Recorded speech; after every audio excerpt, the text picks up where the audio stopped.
Good evening, everyone. Welcome to our regular Board of Supervisors meeting. Today is Wednesday, July 16th.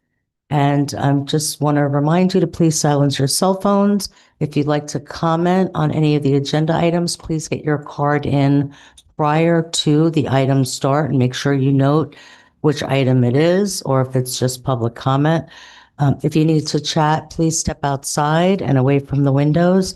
And we have a new feature now. If you haven't heard about it, you can actually post your public comment right online. If you go to the homepage, indiantrail.com, scroll down and click on the item, and you'll be able to submit your comments if you can't make the meeting or you prefer to do it that way.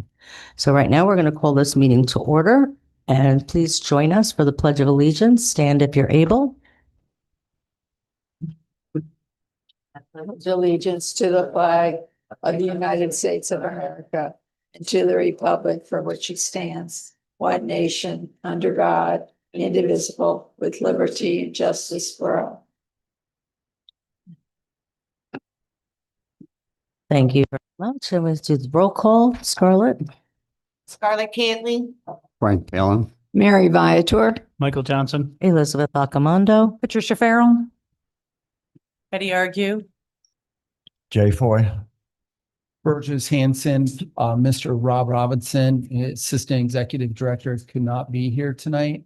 And then also, Mr. Vasilati asked for an excused absence. Thank you. Miriam Heiser. Kenny Lawrence. And do we have anyone on Zoom? We have the two applicants for Vinnie Jokes, Okay. Unit 24, Matthew Barnes and Maria Bolivar. Okay, thank you. Before we get started and recess this meeting, I wanted to see if it was okay with the board. Captain Sant requested a privilege to move item 6.2 up. They have an update regarding the CSX closure, which I think is important. So if it pleases the board, if we don't mind, and we can do that I'm moving it up to 3.1. before staff presentation. Correct. Okay. And then For the recess. I guess. before the recess, yes. So moved. Okay, all in favor? Aye. Aye, thank you. See that passes. One other thing that was suggested, we have several people here for item 7.1. Would the board be okay with moving that item to 3.2? So moved. Yeah, second. All in favor? Okay. Aye, that passes. Thank you very much. And one other agenda amendment is to remove 10.4. You want to do that now or when we reconvene? I'm You want to do it now? might as well Yeah, changing that's the fine. agenda right now, so if we could just remove that now. Okay, and then while we're at it, we're going to delete 11.4 and 11.9. 11.4 and 11.9. okay, so I make a motion to remove 10.4, 11.4, and 11.9 from the agenda. Very good. Do we have a And second? approve the rest of the agenda as amended What's previously. the first one that you? Thank you. 11.2? 11.4, 10.4. 10.4, Okay, sorry. 11.4, and 11.9. Okay. Do we have a second? I'll second. Okay, all in favor? Aye. I see that passes. Thank you. All right, and we have our deputy here for his presentation. Oh, I'm sorry. Oh, There's one I'm other sorry. thing. Can we remove or move 11.1 for discussion? Okay, absolutely. 19, sorry. 11.19. No. Okay.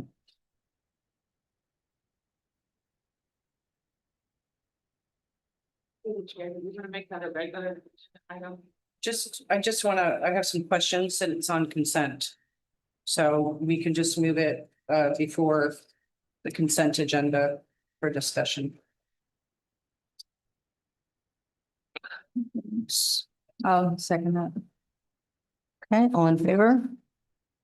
Aye. I see that passes. Thank you. So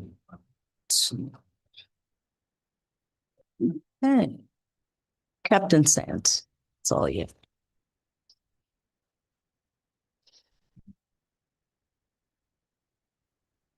Good evening. It's always a pleasure to see everybody. Good evening. Tomorrow is a quick update on the CSX project. Tomorrow at 10 a.m. we have a planned Teams meeting. I'm sure some of you will be on the meeting. It'll be all area commands from West Palm to Palmy's Gardens, all of us. But as it stands right now, we're scheduled full speed ahead, August 1st. Whether we like it or not, August 1st, it's coming. We're going to be okay. We've talked about it. We're going to be okay. I've pushed out some information. The sheriff put out through our public information officer, put out a video. If you could, please share that with everybody.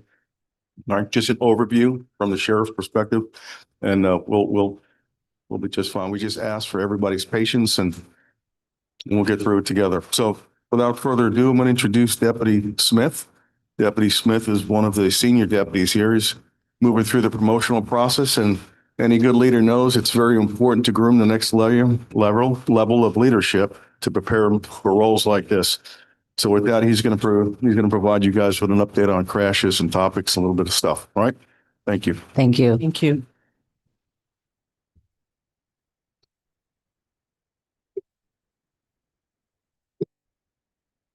Ladies and gentlemen, good afternoon.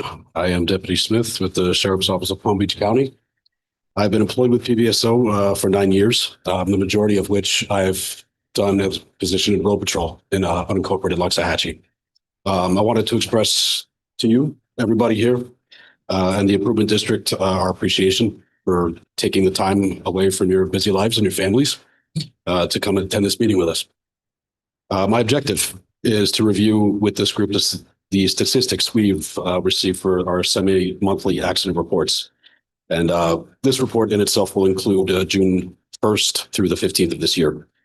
So during that duration, PBSO responded to a total of 14 traffic collisions.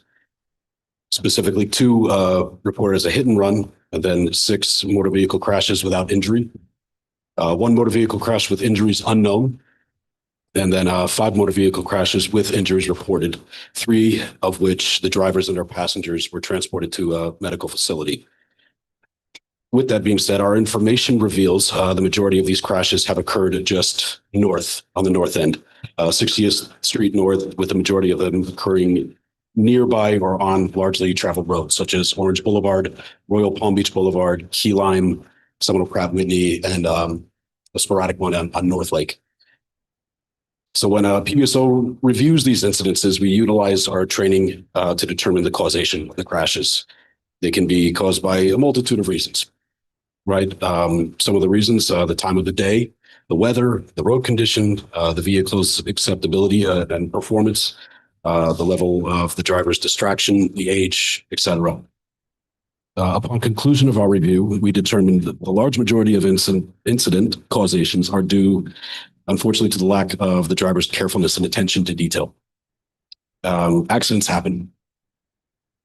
That's why they're called accidents. And I'm certainly not innocent to times in which I've not given 100% attention to the road or other drivers. But PBSO and your community cares about your well-being and safety just as much as you care for your loved ones and the valuables you paid with your hard-earned time and money. We encourage you to keep caution when traveling on the roadway. And it's almost as simple as that. Statistically, you'll see that the majority of crashes happen very close to your residence, and we respond to these. Loxahatchee is a big residential community. We do our best to provide deterrence. We do business residence checks. We provide assistance to crashes and criminal investigations. But you as citizens and everybody here that's taking their time out in the day can do something just as simple as paying close attention, having situational awareness to avoid situations that put you in financial hardship and injury to your family. Because that's really what we care about. That's why we're all here, because we care about the community. We care about our loved ones. So we'll continue to do that. We appreciate very much the privilege that we have to serve you and keep you safe. And we'll also continue to provide the service, the privilege that we're given. And unfortunately, sometimes it happens to be with traffic infractions. That's sometimes how people learn. Other times, the majority of the traffic investigations and stops we do is simply for education. But it comes a give and take. I know people have places to be. Obviously, we do. And like I said, we're not innocent, going from point A to point B. But all you have to do is just be more aware and attuned. A lot of these crashes happen just simply because of that. It's driving too closely, not paying simple attention, avoiding the traffic, or not so much not avoiding, but not stopping at stop signs, going through lights, things to that extent. So the more you can help yourself, the more you can help us, and like I said, we will be here whenever you need us. All right. Thank you very much for your time. Thank you. Thank you very much. Yep. Thank you for always being here at our meetings and giving us those updates. And our community really does need the reminders about driving safely. One of the most important things is not allowing yourself to get distracted with your cell phones. And we need to teach our new young drivers. I know that I think you've got a new young driver, and I have two new young drivers, and it's constant reminders for the young ones, especially to put their phones away. But I see adults every single day with their phones in their hands, and it's a distraction. Because of the North Lake closure and CSX, I think this is critical to bring up tomorrow at your meeting. The construction corner of North Lake and Seminole Pratt on the northeast corner, there has been placed in the past week or two, maybe longer, a huge pile of rock that's just being stored there. And it is actually blocking the view to the point that you actually have to pull into the intersection before you can see if a car is coming from the north. Starting August 1st, I mean, it's unsafe right now, but starting August 1st, it's going to be even more of an issue because we know the behaviors of people. And so if we can request that get moved, that would, I think, hopefully alleviate some incidences at that corner. So thank you. I also want to point out quick, since we're talking about the closure, it was brought to our attention today that there was a lane closed this morning. And we heard from Mel Pollock, who's the senior project engineer, and he said it was implemented by the Beeline construction contractor for purposes of additional median clearing and grubbing. The construction contractor is working to get as much of the area prepped as possible prior to the full closure. He is aware that this was created late morning congestion today, and they're working to determine the remaining work and the ability to minimize morning eastbound impacts. So hopefully that will happen. And Mr. Ricks did mention to us previously that he was going to, they were supposed to start work on that intersection that where you said, and he did say he would have that halted until the closure is completed, so we don't have that additional problem. So hopefully they'll have that moved for the past couple months, but the pile of is new. Rock That's new. and Yeah, I'm so concerned that that needs it's going to to be remain here because absolutely. they're not. I agree. The other thing is when we talk about eastbound traffic, when North Lake gets backed up, it's not just affecting eastbound traffic on North Lake, it's actually affecting the Turnpike and even the 95 North, especially the Turnpike, because you cannot, the exits on to the Beeline end up going really, really slow because they're backed up. So there's this kind of chain reaction that's happening, and I've been noticing it more and more over the past couple of weeks. So Very good. Thank you. I just want to, since we're on this subject, I did point out to Elizabeth, and I believe she brought it up to FDOT, but one of the concerns I saw when I was making my left onto Seminole Pratt, I saw a vehicle cross over the eastbound lane of North Lake and go onto the newly constructed road to follow it around and make the left onto North Lake. Of course, I was too far back in the line to see where that vehicle went, but I'm hoping that there's some sort of block or closure to that area to make sure that people aren't driving on that road. And maybe even the newly where the pile is, if they do clear that out, that they block that too to block access. Yeah. And Point that out to Mr. Riggs, so he's aware of it. And again, I'm going to point out that short lane, when you come to the intersection of North Lake and Seminole Pratt, that lane that takes you north is a very short cut over. And sometimes you can't tell if people are going straight until the very last second. So I really wish they would lengthen that and maybe go back another block or so, because it's not very long at all. So I'll say that. Thank you. Michael, anything to add? No? Okay. All right.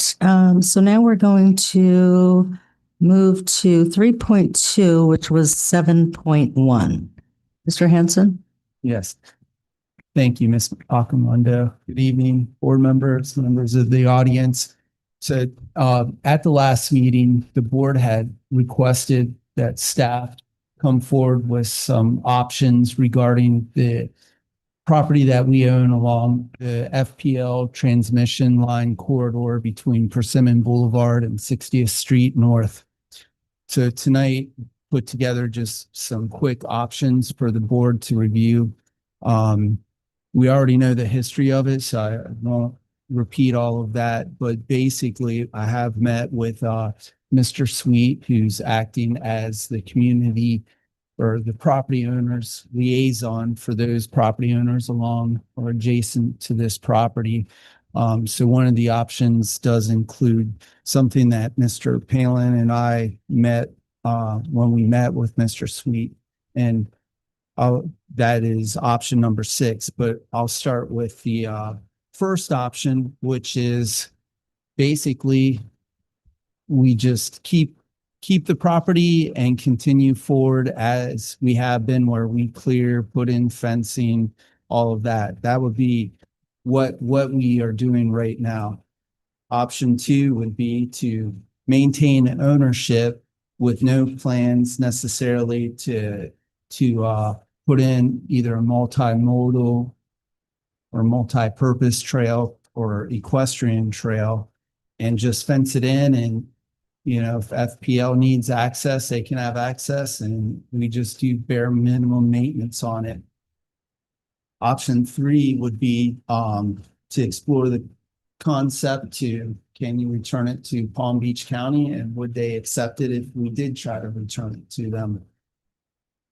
Option 4 would be to perform an appraisal, then issue a request for bids to sell portions or the entire property as a whole.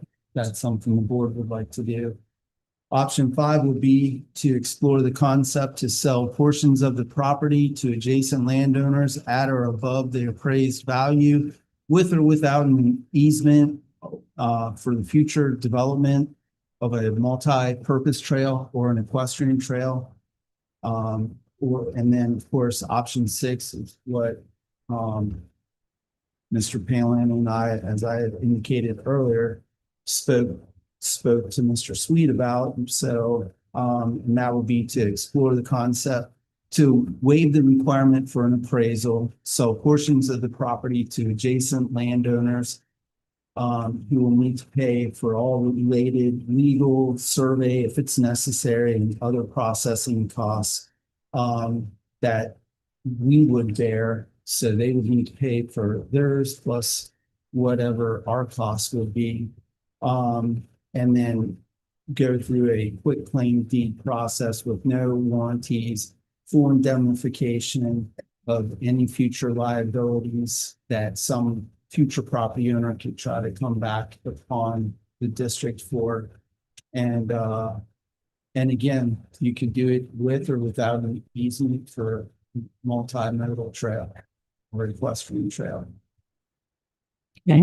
And then, each of them have their own pros and cons, are pretty self-explanatory or common sense, maybe dealing with long-term liabilities or with the potential of cost avoidance of future maintenance or even future capital improvement project costs. So I did, try to very quickly, to do to put in the fence. We know that's approximately 80,000 to fence in that whole area from Persimmon all the way up. And that would be with gates, with locks for FPL and for our access only. And then of course it could be anywhere from, 100,000 up to millions, depending on what the future would hold for, a trail and if you want certain amenities like exercise stations or watering areas for the horses, things like that. So, but I did not spend a lot of time in coming up with those costs because until we get direction from the board, don't want to expend a lot of resources on this. Okay. Thank you. You have anything, Patty? So I was talking this afternoon with legal and going over these different options. And I don't know, I have, when we're looking at these options, we're looking at these options to then have, let's say we decide number 6 is the one that the board leans towards. This is not a set in stone. This is just us giving direction that there's more investigation, cost-wise, liability-wise, making sure that this works with FP&L's easement and so on and so forth. This isn't like option 6 and that's it. That's the decision, correct? Yeah, tonight it's just looking at these options. So you can either say we'd like to explore option 6 or we'd like to explore option whatever, 3 and 6. Right, so multiple, Yeah. okay. And then as far as, so let's use option 5 or 6 if you want to go that route. We would still have to work with individual property owners in addition to Mr. Sweet acting, as I said, as quasi group leader, whatever you want to call it. So no, tonight wouldn't be like, this is it, and then we'll go out and start signing quickly. No, that it's just to get general direction so we can explore what the process will actually be and then bring it back to the board.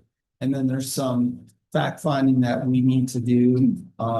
We spent a little bit of time, I mean, Mr. Foy reached out to Palm Beach County and spoke to their planner, one of their planners, because if we were to sell portions of this, would we have to do any type of subdivision process through the county, anything like that? Okay.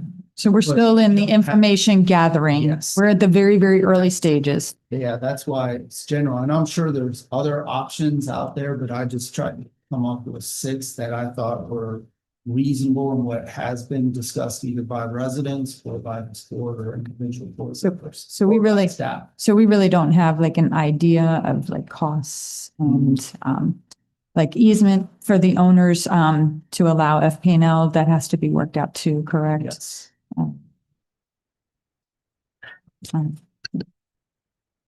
Did we already replace the fence that was removed that was directed?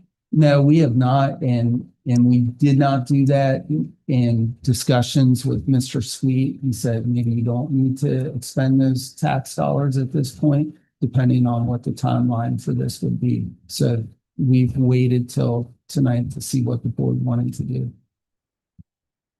I think the concern about that is that there were complaints that were raised by the landowners that we had created an unsafe situation with access and ATVs going through there. So we have a liability. And I thought the board had directed that get done as well as the cleanup. So Well, cleanup has been completed, but again, we can go stretch some fence across the Right. roadway perimeters, but not the entire perimeter of the sections. I'd like to hear from Mr. Sweet and like to know whether or not there's been a consensus yet among the landowners in terms of the direction that they want to go. So.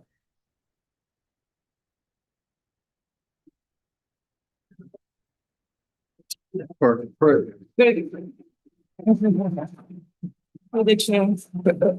the record, Jay Sweet. Excuse me, Mr. Sweet. Is this gonna be a time? Yeah, so there are cards. Yes, we have Mr. Sweet's card and then 5 other cards that are. Okay, so we've got 9 minutes. But 9 minutes. if I Yeah, could, it's before we total start 9 time, minutes. if you want to, I'll be brief.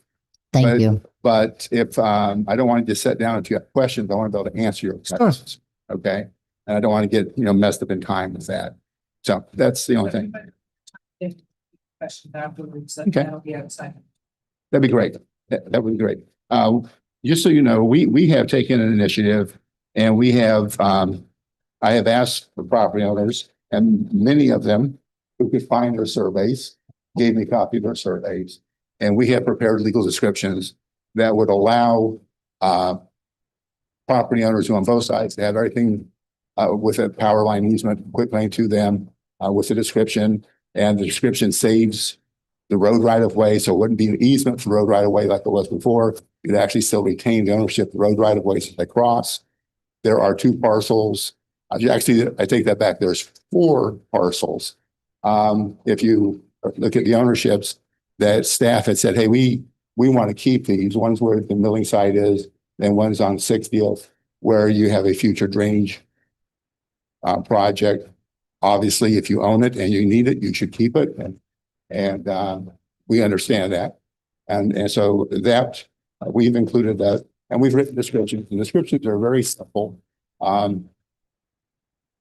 only deeding over by quitclaim the portion from right of way to right of way, or right of way to the line halfway between the next right of way, east and west, or totally across. Very simple. And we want to do that for a couple of reasons. Mostly what we want to do here is keep the costs down really low. We're not worried about, first off, if you were to take all those legal descriptions and do quitclaim deeds, we can buy a standard quitclaim deed form. They're about $10 a piece off Amazon for a Ramco form. There's not stationary stores anymore where you can buy those. We can buy those. We can provide them. You would execute them. We would pay for the recording. So there's no cost there. It's going to be for $10, never good in value consideration. We would do that process. We would be able to, you would do the deed and get them recorded for every property. The question has to be, well, somebody doesn't want it. Well, if they don't want it, they can do 2 things. They can sell it, or they cannot pay their taxes, and then someone will buy it up for a tax deed the same way the county acquired it before. I don't think that's going to happen. We've been talking with pretty much everybody. One property changed hands on June 6th. So there is a new owner we have to go talk to who has been part of this. But I'm quite sure if they don't want it, their neighbor across the way does. So it's really not a big deal. As far as guarantees, once this conveyance happens, if it goes this way, from the district as a quitclaim, if they want title insurance, they can read it to themselves and they go to title company and title insurance. If they want guarantees, they can go ahead and the owner can pursue that.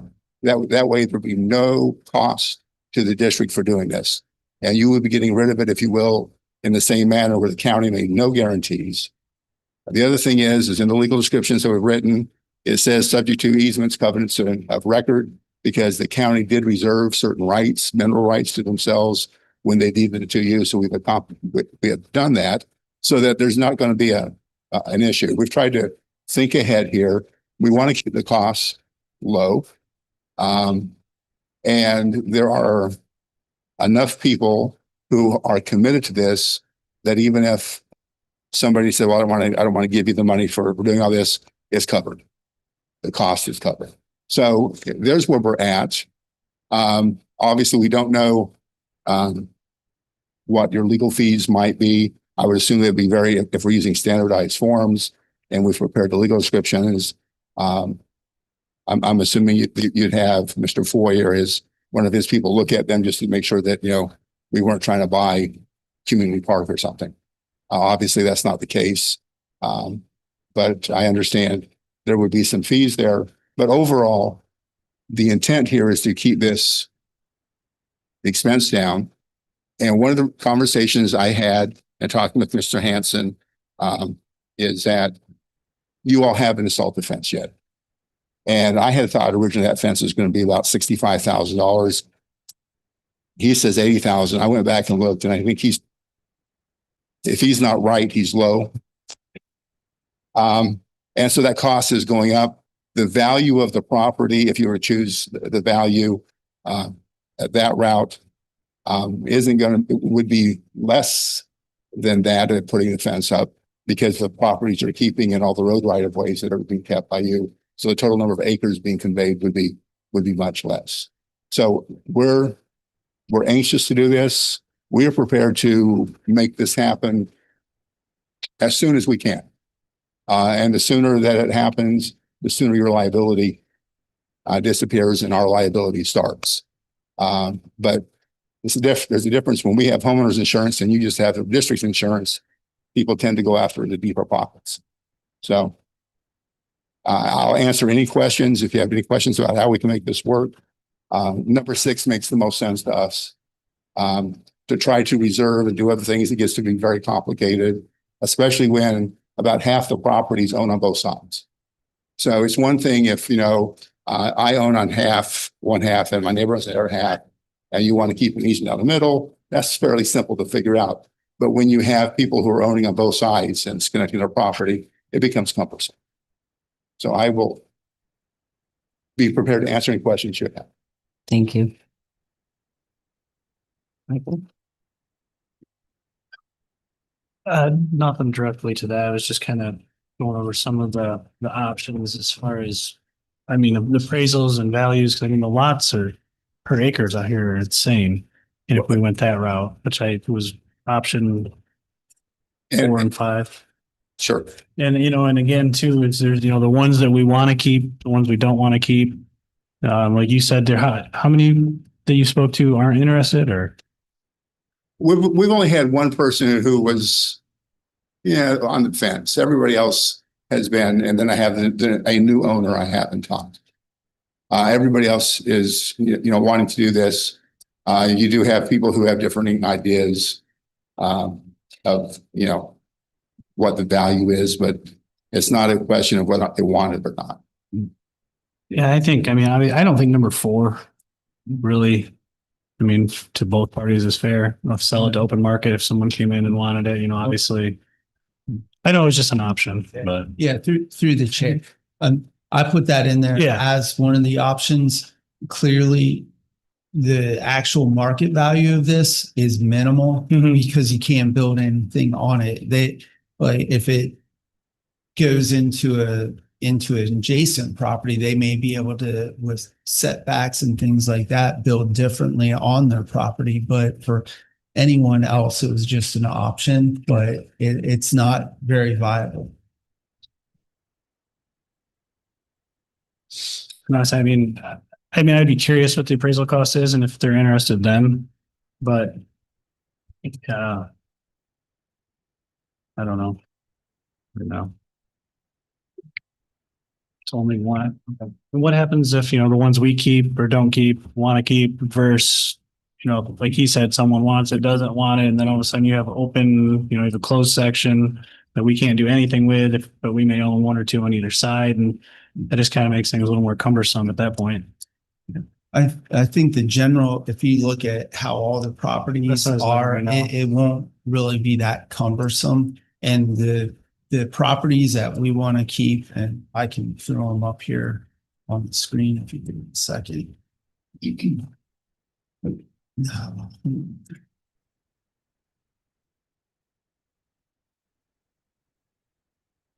So the first one would be between 58th and 57th, which we use that as construction, staging, and even for other things that may occur, not necessarily to store debris, but if there were a hurricane, we could use those as staging areas for us post-storm.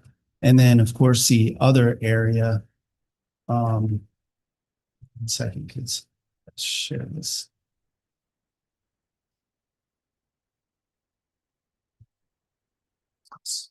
Yeah, between 60th and 59th. There is strategic value of this property for the future of Indian Trail. Not necessarily for construction, staging, or anything, or for a park, but for other potentials that would be minimal on the adjacent neighbors. Those are the only And two. then hold on 1 second.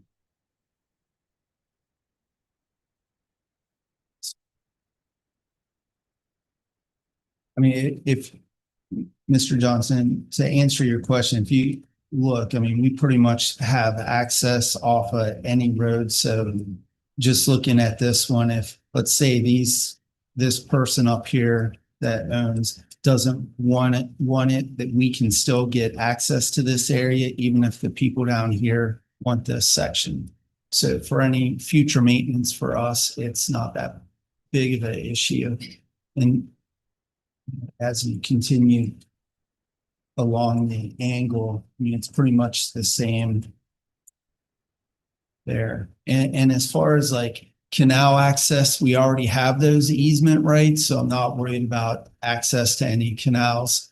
So I tried to keep what we actually would possess, if the board so chooses, to minimal. And again, to properties that serve strategic value in the future.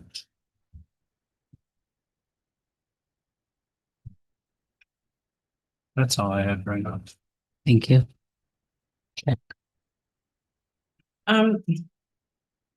So the landowners that live adjacent at, is that 58th and 57th to the, because I went back and I looked at this and I talked to the residents and I brought this up at our last meeting.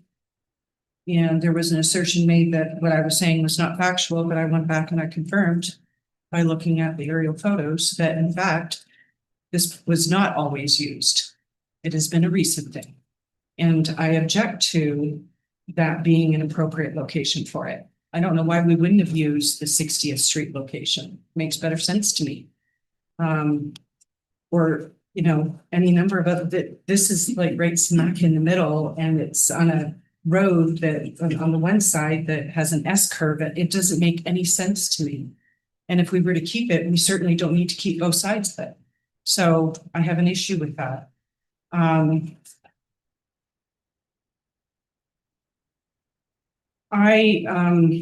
agree with the 60th Street. I'm not so sure. I looked at the Persimmon one.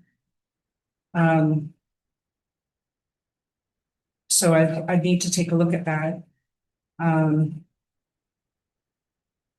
At the end of the day, you know,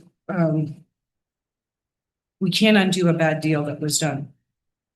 But moving forward, and I'm not as concerned about the whole liability thing. I don't know how this became such an issue. I think we made more of a liability in some of the things that we did there, but you know, having equestrian places is really important as well. And that's where I do think that there are perhaps some of those lots that could be utilized, especially if the residents don't want to buy it. So I don't think there's a loss to that. I'm not in favor of someone else owning it. In terms of like just selling it to some, I think that creates a whole other problem. Yeah. And the only other thing about, you know, through the rest of the acreage, the FPL easement is actually owned by the underlying landowners that are adjacent. From my perspective, I would think that a government entity owning it is a lot simpler for FPL than having a lot of different owners and having to deal with you know, a lot of different people that have encroachments, but we're having to deal with that. And that has a significant financial burden on us right now. The cost of clearing, the cost of fencing, and then, of course, the continued maintenance of it. The other added benefit to adding this to the landowners is something that was brought up in the first meeting, that these properties then would become part of the tax roll and increase very minimally, but still it would increase what you're paying taxes on. So I guess you could say that in the long run, because what that's being added to the tax roll and we're collecting on those acreages, that over time that could make up for the money that, you know, we should have been paid on that other unit that this whole deal was based on. So I'm in favor of you know, doing right by the residents that are adjacent to it, but also the residents that live in the area. I just really want to have a firm commitment from the board that we're going to look at these specific strategic parcels, and that we're going to be committed to trying to enhance the equestrian trails in the area. Because once this is removed, it's no longer an option, and it needs to be removed from the mobility plan. So I think what I heard from you, Burgess, is that legal needs to spend a little bit of time, and I know you haven't really had a lot of time. So is it possible that you will have time between now and the August meeting to come back with your legal opinion on the proposal? No. Okay. So we're talking maybe September then? Okay. You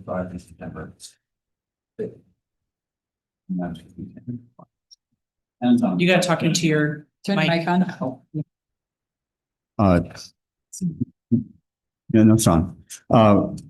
We really have to understand what exactly is going to be required. So I'd like to see all the information that Mr. Sweet has gathered to please, you know, give it to us so we can begin to review it. And to Jay also, I think he needs to look at it.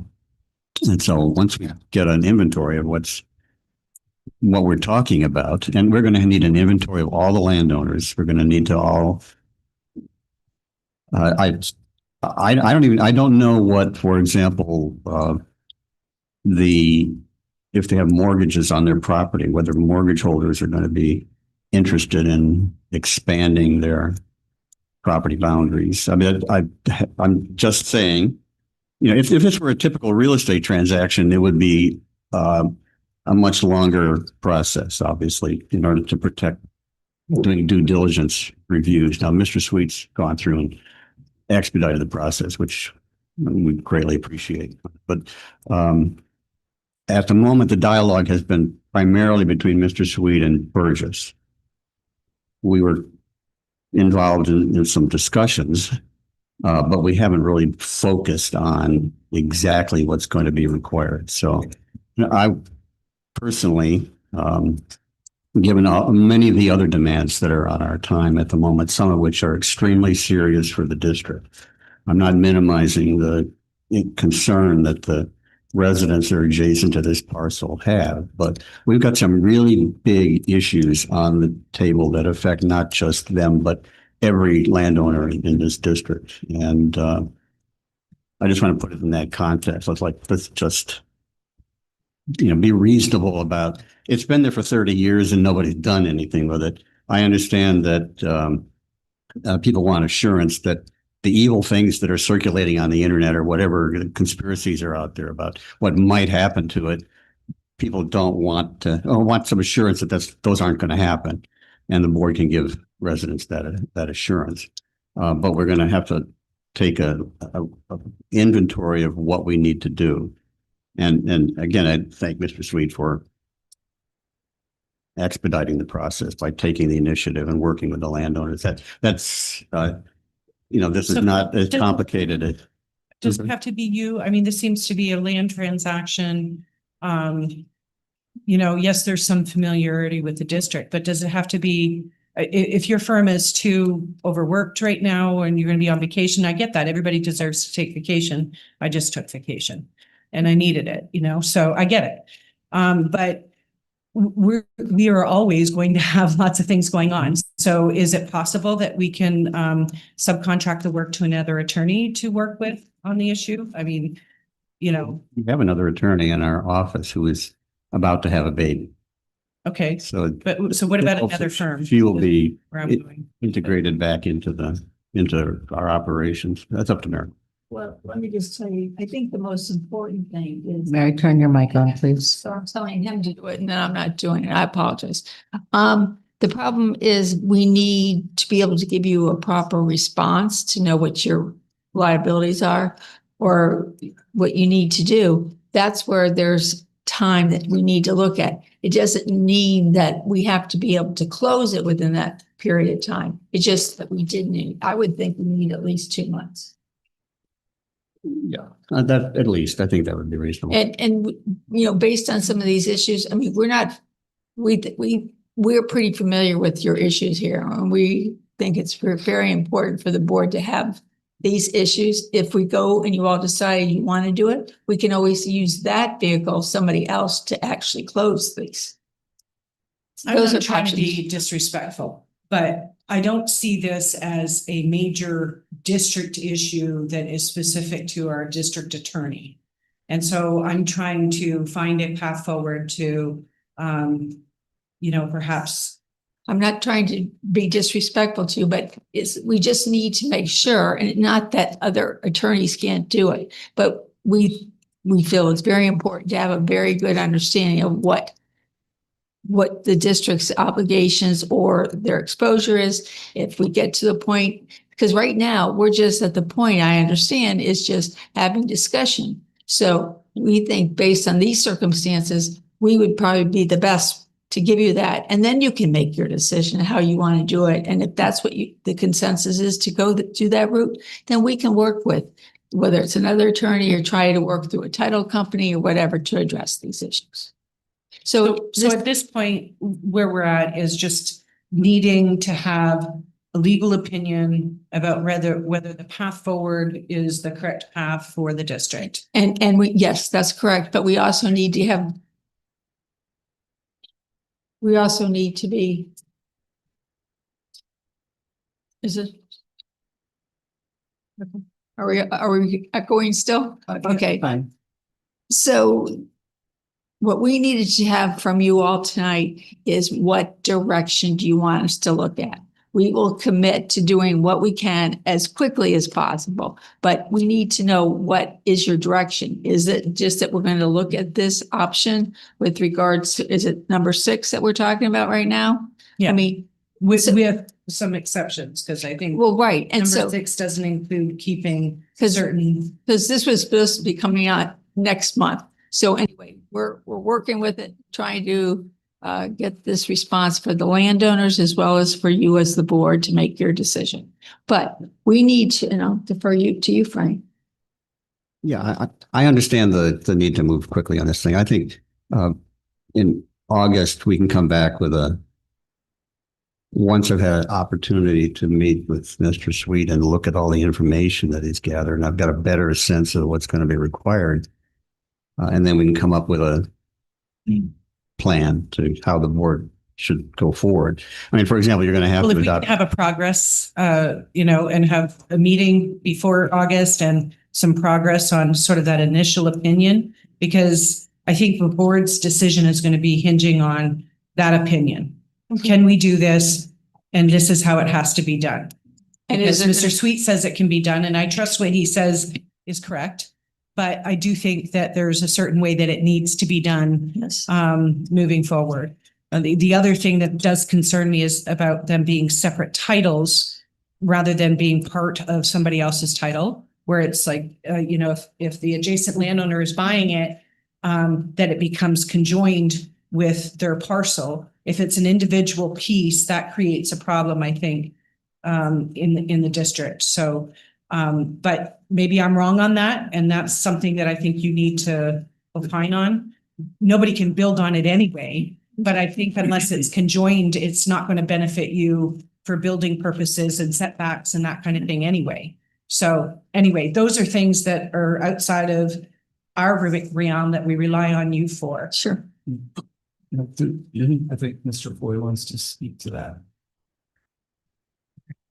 In my conversations with the engineer at Palm Beach County, if you keep them separate parcels, it's a very simple process. If you want to unify them, then there is a separate, more expensive process that the individual property owner would go through to make that happen. So addressing the issue of separate parcels is the easy path to go forward. And then it is up to the property owner to decide whether it makes unity of title. As Mr. Sweet said earlier, if it was a unity of title, then the property owner would have different setbacks.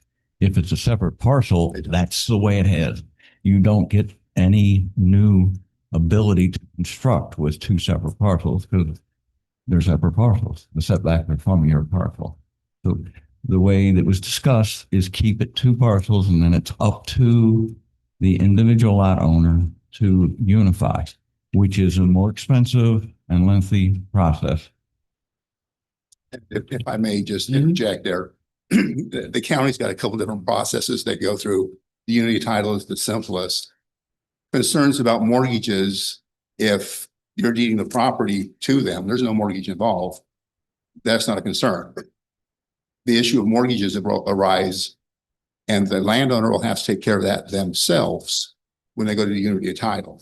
But in order to get any benefit from this, other than having a big lawn, to get any benefit from it where, okay, instead of being 15 feet back, I can go up to the easement, potentially. In order to do that, they have to join the properties.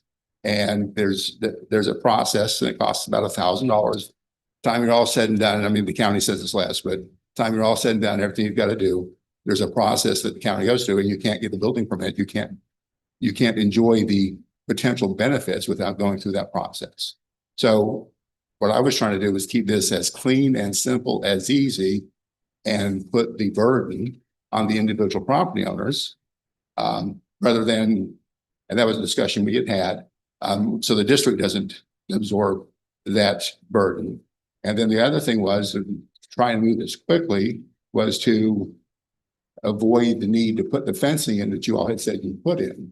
And that, that's a big plus. The other thing is that as individually, I'll say it, because nothing I haven't said to everybody else. Individually, you have a minimum tax. If I got 1/10 of an acre, I'm getting taxed for an acre, the way that the tax works. Well, it's actually proportionate. But If it's 1/10 of an acre, you're paying 1/10 of the per acre assessment. okay, so that wasn't what I read in the charter. That's if I'm wrong, I'm wrong. I will apologize. But attaching it to your property probably gives you a little bit better rate because you're not getting these. So it behooves them to do that. But I didn't want to get us as individuals or the district into a situation where somebody would have any action against the district for a civil rights claim or anything. I wanted to keep this simple, so that there would be no problems. And the idea behind that is to make it a simple transaction. We're not title insurance. We're not doing anything. You're saying, hey, this portion of the fee underneath the power line from this right of way to that lot, from your north lot to this right of way line, boom, that's what we're doing. To the adjacent property owners. And if you're on it, you get the west half. If you're on the east half, you get east half. You're on both sides, you get the whole thing. And to keep it that simple, the idea is there's going to be expenses. And I've been pretty clear, as clear as I can be, when telling everybody there's going to be expenses, but those expenses will be borne by the property owners, not the district. What we didn't want to have to do is run up a huge bill to the district and then have a bunch of expenses also. And so we're trying to keep this just as simple as can be. And I have bought properties in my past by quitclaim and closed in 10 days. Big risk on my part. Okay. I'm struggling to get a title report because I'm not getting title insurance. Big risk on my part, but that's what you do. And I see this as a transaction no different than that. Everybody here thought they knew the power lines were there. Things happen. Doesn't matter. Things have happened. That's the past. How do we go forward? And at this point, if the district is saying, hey, we don't need this. To me, there's only two questions. You have in your charter, so if I remember correctly, the opportunity that you, if it's under a certain amount, which it is, you can use the property appraiser and say, we'll sell you for this amount. Okay. And we can figure those acreages up.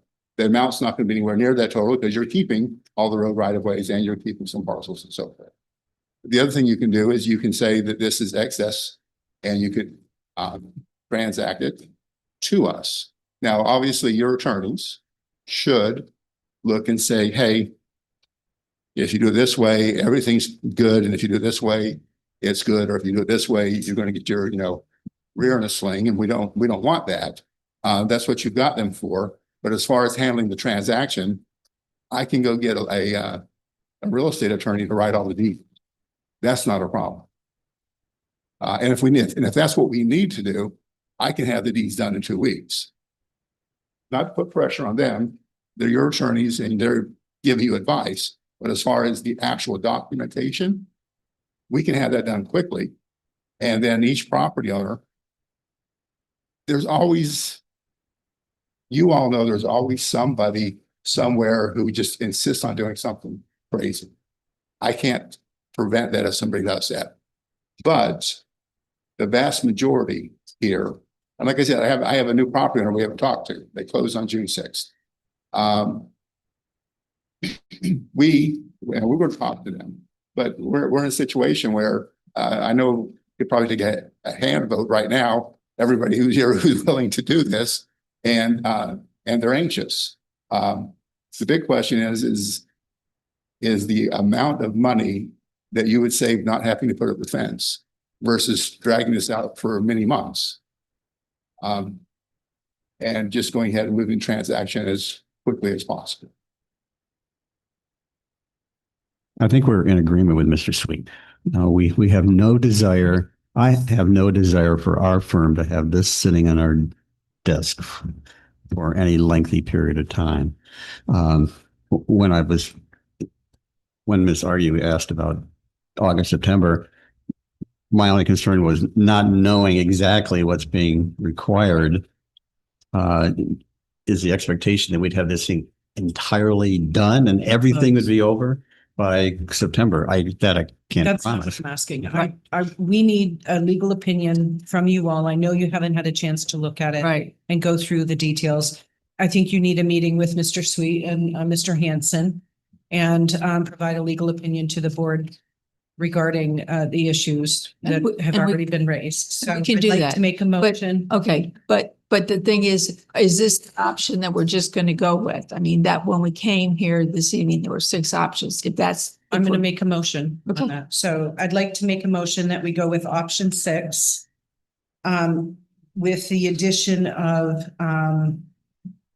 those lots that the staff have identified, but also there may be 1 or 2 others that the board members may identify that we need to discuss with staff and legal. Do have questions. That's my motion. So do we have a second? Is that exploring option 6? Yes, for them to Just to for the explore legal it opinion legal and to bring it opinion. back at the August. Yeah, because I feel option 3 and 4 should just be taken off completely. Yeah. I think we all agree on that. Because right now we're basically on option 1. No, So so we're actually we're on option 2. We Two mean options. hog trail. Really option 2 is where we currently are. Just Right. clean it and close it. except that we had directed the fence installation and Yeah, so yeah, nothing else. So Clean it, yeah, clean it. modify my motion to remove the fence installation. And of course, if there's any residents that are upset about that, I want to hear about it when they have public comments. So, but that's my motion. It's gonna be, and we're still gonna continue to secure it, right? Clean up any mess we No, we're made, not going to do the fence right now. anything, even along the roads, We've nothing. done the cleanup. I think and one of the main fences you usually want is like the roadway. You're not really too concerned about the edge of your, just the road, so no one can pull off the road and get in there. The concern is, and with people running through it. But I didn't want the district to spend a bunch of money and have that mess up what we're trying to accomplish if we can accomplish things timely. And so, I mean, because hey, it's my tax dollars too. Right. Right. And That's are you just been- comfortable leaving it open for now? Until next month, until we move? I mean, the reason why we made that motion was because we were concerned about security. Right, well, this is why, Complaints. right, then this is why, Spoke, leave it open. leave it open Is the for landlord 1 month. here? The one that I was at, is he here? Which The one? Were you ones- talking about? The one where the fence, where I met you all, Yeah. the fences that were returned there. That was the one big one. Yeah. You're okay with that? Okay. Okay. All Okay, right, so then that's my motion. do we have a second? And of course, we decide when the attorneys come back with their opinion, hopefully the August meeting, then we give further direction based on the legal opinion that we Yes, get. right. But now we're to explore that option, the way Right, you've the enunciated. legal, yes. Okay. Also, I could explore it. Okay. Patty, your comments? I just have questions. Uh-huh. The owner with the one portion that may not want to do this, how is that going to be, what are the ideas to take care of that one person's portion? I think the problem we've had, as you might imagine, there were some people who were very emotional about what happened. Okay. And one particular individual who I know is going to go along with this, I need to go talk to because they were just like the board. I can't fight government. You know, they're just throwing up their hands. And you put us in in trying to consolidate to the neighborhood in an awkward situation when I don't know, when there's 6 options. And I appreciate the fact there's 6 options because we do this. If we're focusing on option 6, then in between now and when we come back, we'll go out and canvass everybody. And I think that it's going to be workable. So, Okay. so again, this one person decides he doesn't want to join in on this. It was more about at the time, at one point in time, we're talking about could cost $3,000-4,000 a person to purchase. And that, that was, I think, more it than anything. Okay. So I have confidence we can make this work. So would the surrounding property owners acquire that property then? Is that what the thought is? I believe that would be the appropriate thing. Okay. Through So, hold the on. chair. Yeah. Go ahead. Just quickly, so that particular property, if it's one, I'm not gonna put it on the screen, so I don't want to make it Yeah. worse for that property That's fine. owner. But the way the property is, with the corridor, that property owner will basically take it all. So there wouldn't be somebody necessarily on the other side, be on the other side of the road. Mhm. So most of this will be contained within that one property. So I can't imagine them not doing it, but let's say they don't, then we could just retain that. We could keep it, 'cause that's keep one of my it other and just questions. Not do anything. That would be my other question is if an owner decides, another scenario is you have the new owner. Right. If they say, no, we're good with how it is, does ITID have an opportunity to just say the owners don't want to do anything, and then Indian Trail can go ahead and take ownership or keep ownership, I guess. Yeah, one property I'm thinking of, we had talked about actually, I had thought could be a strategic piece for you all. So I think those are conversations, but if I can go forward and knock on doors, and not just me, but everybody out here who's working diligently for this can knock on doors and talk to people. If we know that there's a path forward and I can give them some idea of timeframes and costs, I can come back in next month. If your attorney's going to be back next month with a possible report, and I can report to you also. Okay. Question regarding the lot with the millings that Betty was pointing out, that one side that she was questioning on. Is that a portion of property that one of these owners would be interested in? Is that some? Okay, so Yeah. that's something we're going to have to find out. So that's something we're finding out. Well, since we seem to be narrowing it down to option 6, this question is no, and, attorney, I think we're out of that one. Okay, I think that's all I have. And I'd still like to Um, include a little bit of 5 into 6, what's it worth to us if you do, well, I would like to amend the motion actually to have, Jay just do, an analysis on that like you would for benefits in terms of, here's, and staff will be involved in this. Here's what the cost is if we continue, to own it. Here's what all our maintenance, clearing, everything else is going to be, versus, this is what the scenario looks like if, assuming 90% of the lots are turned over to the landowners.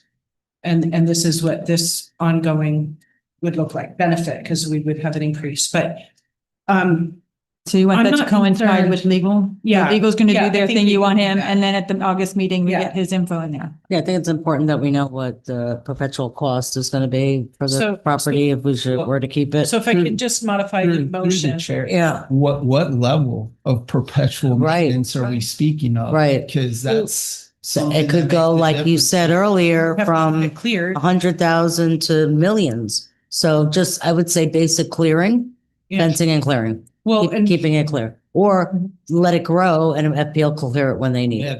that's why I'm asking. Yeah, yes, we have to be more I don't like specific. cutting down the trees. I can tell you that. That was, Well, Yeah. yeah, I mean, I'm sorry, through the chair, my one is we fence it in. If we were to retain ownership, number 2, I believe is what we're referring to here, would be, we don't do anything to Right. it. If FPL wants to clear, they can go and clear. Right. Or even. I would agree. Yeah. Unless the board unless the board gives other direction. So, I mean, So basically just, we're gonna explore the cost of just fencing it. well, that's what I'm asking the board, what Right. level of maintenance do you want, so we can calculate. Right. well, I thought the whole reason why we started down this is that there was a level of, I'm sorry, we're trying to have a conversation, guys. You'll have your time to come up and talk in a minute. I thought the whole point here was that there was a level of liability to the district that we needed to maintain. So are you saying now that we can just put a fence around it and leave it and we don't have any obligation to?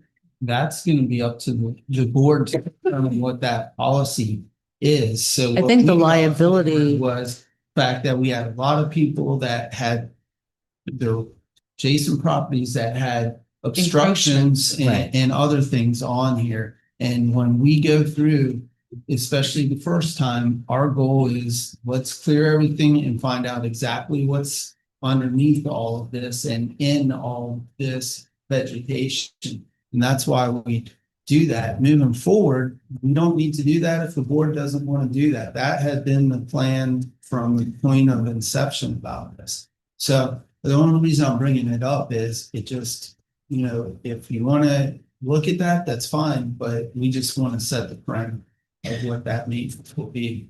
I think, I mean, to be consistent and to be fair, how did we get here? So the encroachments, we were told was an issue. And it's going to continue to be an issue if we continue to own the land. Yes. Let's leave it at that. Mhm. That it needs to be factored in terms of, at least ensuring no access.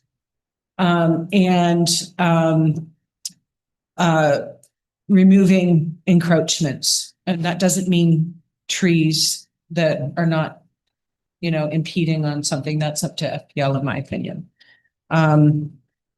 So I think, just best judgment as far as that goes, but I do think that we can't go in a different direction than, we're going to stay status quo. Status quo is, we said we can't have encroachments and we can't have access because that's a liability. So moving forward, if that's the way we move forward, then that's the expense to the district, right?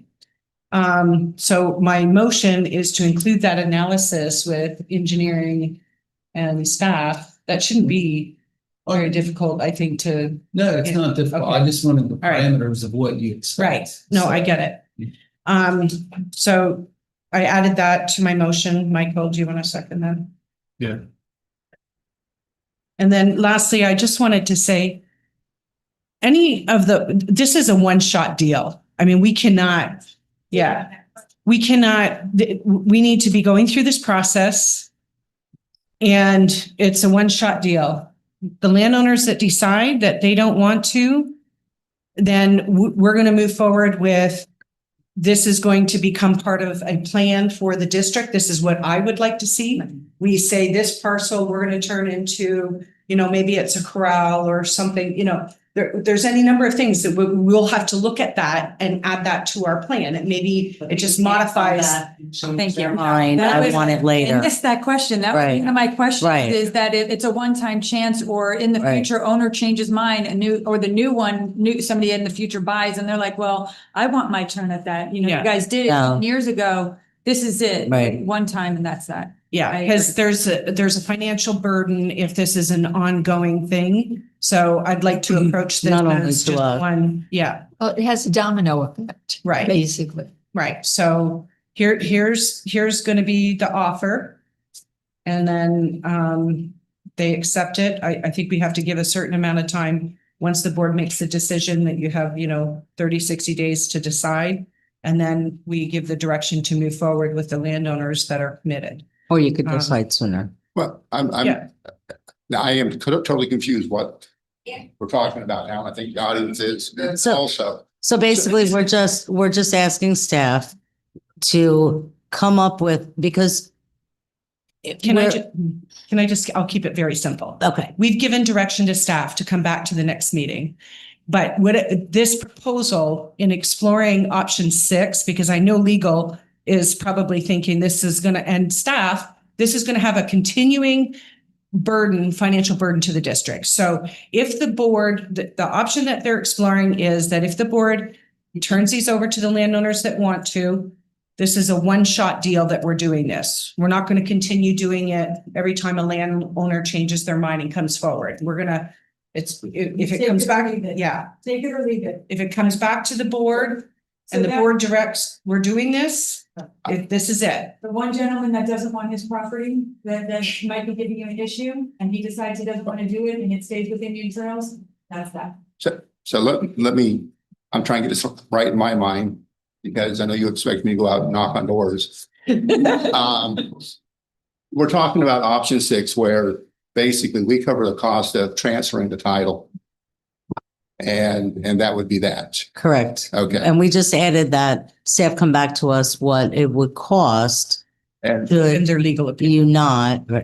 should you not, by fencing it and occasionally. this is an important question as I talk with people. Are you talking about just fencing it in, not mowing it, not maintaining it, letting it be open?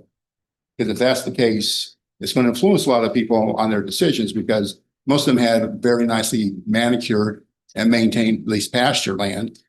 Okay, and they're going to want, they're not going to want something that isn't that. Scrub, right. Right.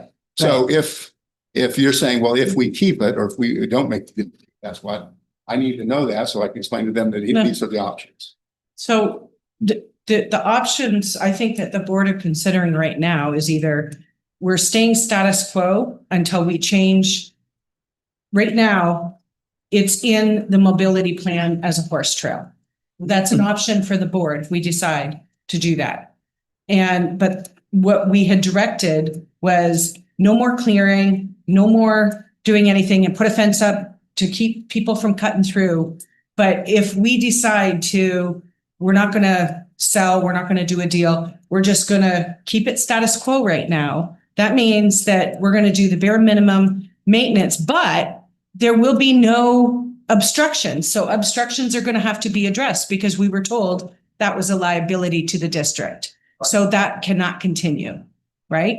So To ask you these Right. questions. So, but it's important that people understand that in addition to that, the board reserves the right to do what we plan to do with the land when we plan to do it. Obviously, there will be public input on a mobility plan amendment or on the horse trail or whatever it is we're doing. But we reserve the right to do that. Now, in this scenario that we move forward with selling to landowners, and there's a landowner that says, I don't want to do this. Okay, fine. With those particular pieces of property, the district will retain ownership of them, and we will be looking to do something with them. Or- to do with equestrian. Or an adjacent landowner could opt to purchase that lot. Well, Well, Right. that was one of the questions I had too. And Right. Mr. Sweet, if I can use you, for example, you're south the side of 52nd, right? So you're one of the ones that only own half. So if he decides he wants it, and then there's across from you, the Browns. Yeah. So if the Browns say, no, I don't want it, just an example. Is Jay Mr. could Sweet buy purchase one, both. two? Yep, right. But absolutely. It's got to be adjacent. now. Right. It's not going to be 2 years from now. We're going to drag this out. We're going to do this deal now. That's what I'm trying to say, right? So if the landowners decide right now, we do not want to do it, but then try to come back 2 years from now. I mean, we can't say what the board then is going to say, but I'm going to say right now, No, I, we have to have some parameters. You on understand, that. right? no, I understand. I Okay, don't- you all good? Explaining it that Okay. way, I don't think Okay. that's gonna be. Thank you. Okay. Okay, excellent. All right. Do we have any other public comment speakers? Did everybody turn their time over to Mr. Sweet? Come on up. Did you fill out a card? No. Okay, please do that. You could do it after you speak, but just give us your name. My name is Kevin Ferrer. I'm one of the owners. Oh, hold on. Let her catch up because she doesn't have the card, so. All right, what you need? My name is Kevin Ferreira. I'll write it down for you after. Thank- This is just a question. I'm one of the owners What's your address? Yes. Just curiosity. at 59. I'm one of the properties that you put up, Mr. Burgess, you put up as Indian Trails is potentially interested in. My question is, if you're going to be offering for sale to all of the owners, is it to all the owners as well as the properties that you guys are interested in, or is it kind of, no? I think everything right now is fluid except for the lots that we're currently utilizing and the Right. lot next to it where we may potentially need to temporarily hold storm debris. Okay. So I'm not sure if that's your lot or not, and I'm not going to play on the carpet and to that right now. 59. Yeah. So it's This would be one of the strategic, It would. yeah, and that Okay. would be from He's on the back 60th end, to right? Yeah, and it 59. cuts my property in half, right? So I have both lots. My survey has both lots and then just cut through the middle. So my question is, if you're going to be offering it for sale to everybody, is it to everyone or is it just to what's convenient for, whatever you guys are trying to do? So to answer that, this area would not be for sale unless the board said so or gives direction that this lot from 60th to 59th, which would bisect you, is something that we're interested in keeping. Through the chair. Yeah. Your property is the one that is on the 59th side, not the 60th side, right? So potentially we could correct. just keep the 60th. Do we have to have the 59? I'll have Can- to. yeah, speak we can with talk legal about and- that. Okay. Yes. That's just my main concern. Is it, yeah. are you interested in purchasing? Hell yeah. Okay. Yeah, absolutely. If I recall, you were the one that made the video. Yeah. Okay, I saw your video. yeah, Oh, we yeah, all sorry. saw your video. Yeah. I mean, it's Well- not something I want to speak about. Right, yeah, Potential legal issues, but I do not think that would be the future of that. I would not do that. Okay. I'll try to keep out. all right, we'll speak with you All right. offline. All right, please fill out the card. Is there anybody else before we take our vote? Yes, sir.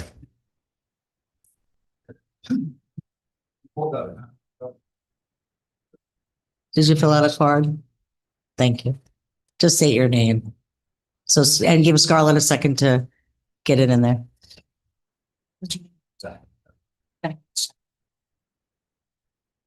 All right. Good. Yeah, you're good. Sure. Yeah. Go to 51st. It is. No, the milling rate is, Okay. yeah, This 51st or but it's on the 59th side. So both sides, same situation in 59, where parcels are split. I built a mother-in-law suite on the west side. So if I were to purchase both of, yeah, it's a whole shit. Just I would be interested in purchasing the whole thing. And then it would be on me to eventually potentially split it down the road. That would be through the county, obviously. Right, that would have nothing to do with Yeah, us. but Can I just, the underlying land use in the acreage is 2.5 acres. So the only time you can split a lot is if you have 5 acres and you're making 2.5 acre lots. So if it's less than that, you will not be able to do that once you've conjoined it. but it would become one parcel from west lot line all the way to east. Option 6 goes through. If you, If you- you will do yeah. that later. Right now, it's going to remain its own parcel. So And then you would unify it with the county afterward. Okay, understood. Frank? And Indian Trail will make no representations whatsoever of what you can do with that property after you have acquired it. Right. It's going to be an as is, quit claim. It's yours. If you want to do something with it, you're going to have to deal with the regulatory agency, which is Palm Beach County at the moment, because it's unincorporated area in terms of zoning, land use. Sweden. Sure. We're going to wash, I hope. All liability. If the board decides to go that route, wash our hands of it. Right. Never see it again. Understood. Right. I like the idea. Let's make it happen. We will. Okay, thank you. Anybody else? Oh, Aye. thank you. Jay, you wanna, you good? Just quickly say, thank you. And we would love you all to wash your hands of it too. Yes. For the It'll make last us all very happy. Thank you. Thank you. Okay, so we're good. I'm gonna call the vote. All in Through the chair. favor? Yes. Before you do that, Yes, ma'am. if you could read what I typed up here, it's Let's underneath just make your sure. number, to just make sure that that's what the motion is that y'all want to do. And also, just for clarification, yeah, I will speak with legal and engineering about 59th, Yes. the south side of 60th. Thank you. That south Yes. property.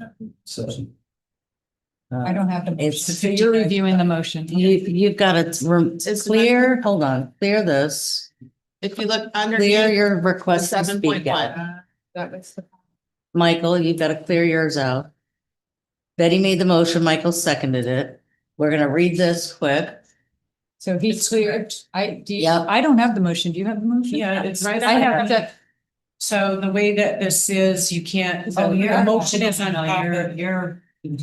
I didn't do anything. Promise. When you scroll up, that's what happens. Hey, look, there's a thing you can disappear it. Look, you want to click this and you can disappear it and read the page. But that's the.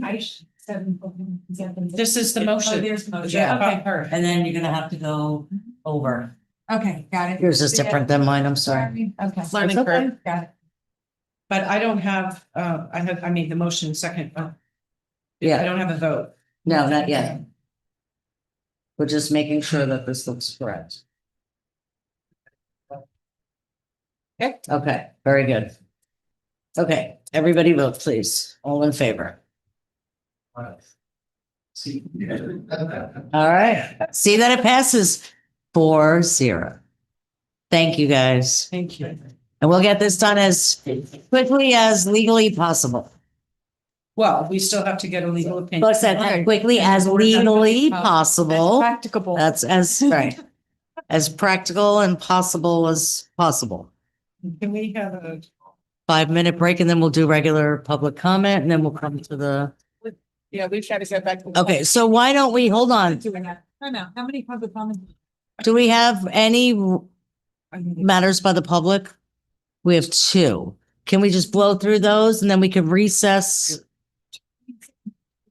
Okay, I'm going out. okay, go quick. All right, it's okay. Okay, so we're gonna take break. And then we have the public hearing. Yes, that's why I want to do public comment quick and then we can adjourn and go into the hearing. be the chair. I hope. Through the chair. We have a, I'm sorry, just real quickly, just for, courteous No. with that, the consent item that was pulled because, Mr. Robinson actually joined the meeting specifically for that. So is there a way that we could maybe, after the public comment, just hit that real quick so we can address that? Because as I said, he's getting ready to undergo some stuff. which one? It was 11.9. Yeah, 11.19. It's stealing The vegetation? Yeah, that's the one that got pulled. So, Okay, Yeah. Richard just done the whole meeting and special. I'm telling you, Yeah. Normally do this. I know, we had some exceptions. because- Okay. Okay, all right, let's move on to where are we? 11 point, well, we have two cards. Let's do public comment. Yeah. Let's do public comment, with two cards. I did have something on the last Sunday. The equestrian meeting is, they're doing equestrian infrastructure committee. They're meeting on the 4th, right? It was canceled. Yeah, it was. I'd like to hear from them. I have. You could call Publicly, I'd them. like to hear Yeah. from them, you know, have it Yeah, out yeah, there. we're gonna have a joint workshop with them. On the 28th. Yeah, Oh, the equestrian trail committee and us. Yes, that's it. Yeah. Okay, Are we ready for public? yes, ma'am. Sharon Wade and then Derek Dorset after her. Hello? Sharon Waite, 15058 75th Lane North, Loxahatchee. I just wanted to bring to the attention of everyone here that yesterday when I was on North Lake, I was coming to the Beeline. And if you were going to go east, that was backed up all the way down to God knows where. You know about that. All the way back north to PGA. And I don't know why. The traffic was just stopped for how many miles that was. Does anybody know what was going on? It's construction. All the construction that they're doing over there. Backed up I'm from sure. miles and miles and miles? Yeah, Every single day. My God, yeah, that's that's going to be a hellhole. mhm. we do physical therapy with. And I don't believe in calling anything but a spade a spade. Yeah. It's bad. Do we have police protection for those areas Yes. during the rush hours and things? I mean, this is the middle of the No. afternoon. It was like that. Yeah, well, during the closure, it'll be PBSO There's many working different that, but jurisdictions. yeah, They better put on some extra help. yeah, thank you. Through the chair, until I clicked into this, we had 3 people that put in an online comment Okay, on here, so I didn't see that at first. We That's had 2 fine. Regular cars, 3. Okay. online. all right. Sir, you're here for an actual agenda item. Yeah. Right, so, well, Wait. yes, thank you. Okay. Okay, who are the onlines? Leo June. Did we fix, Is he okay? did we fix that? Mr. Doone's Okay. issue?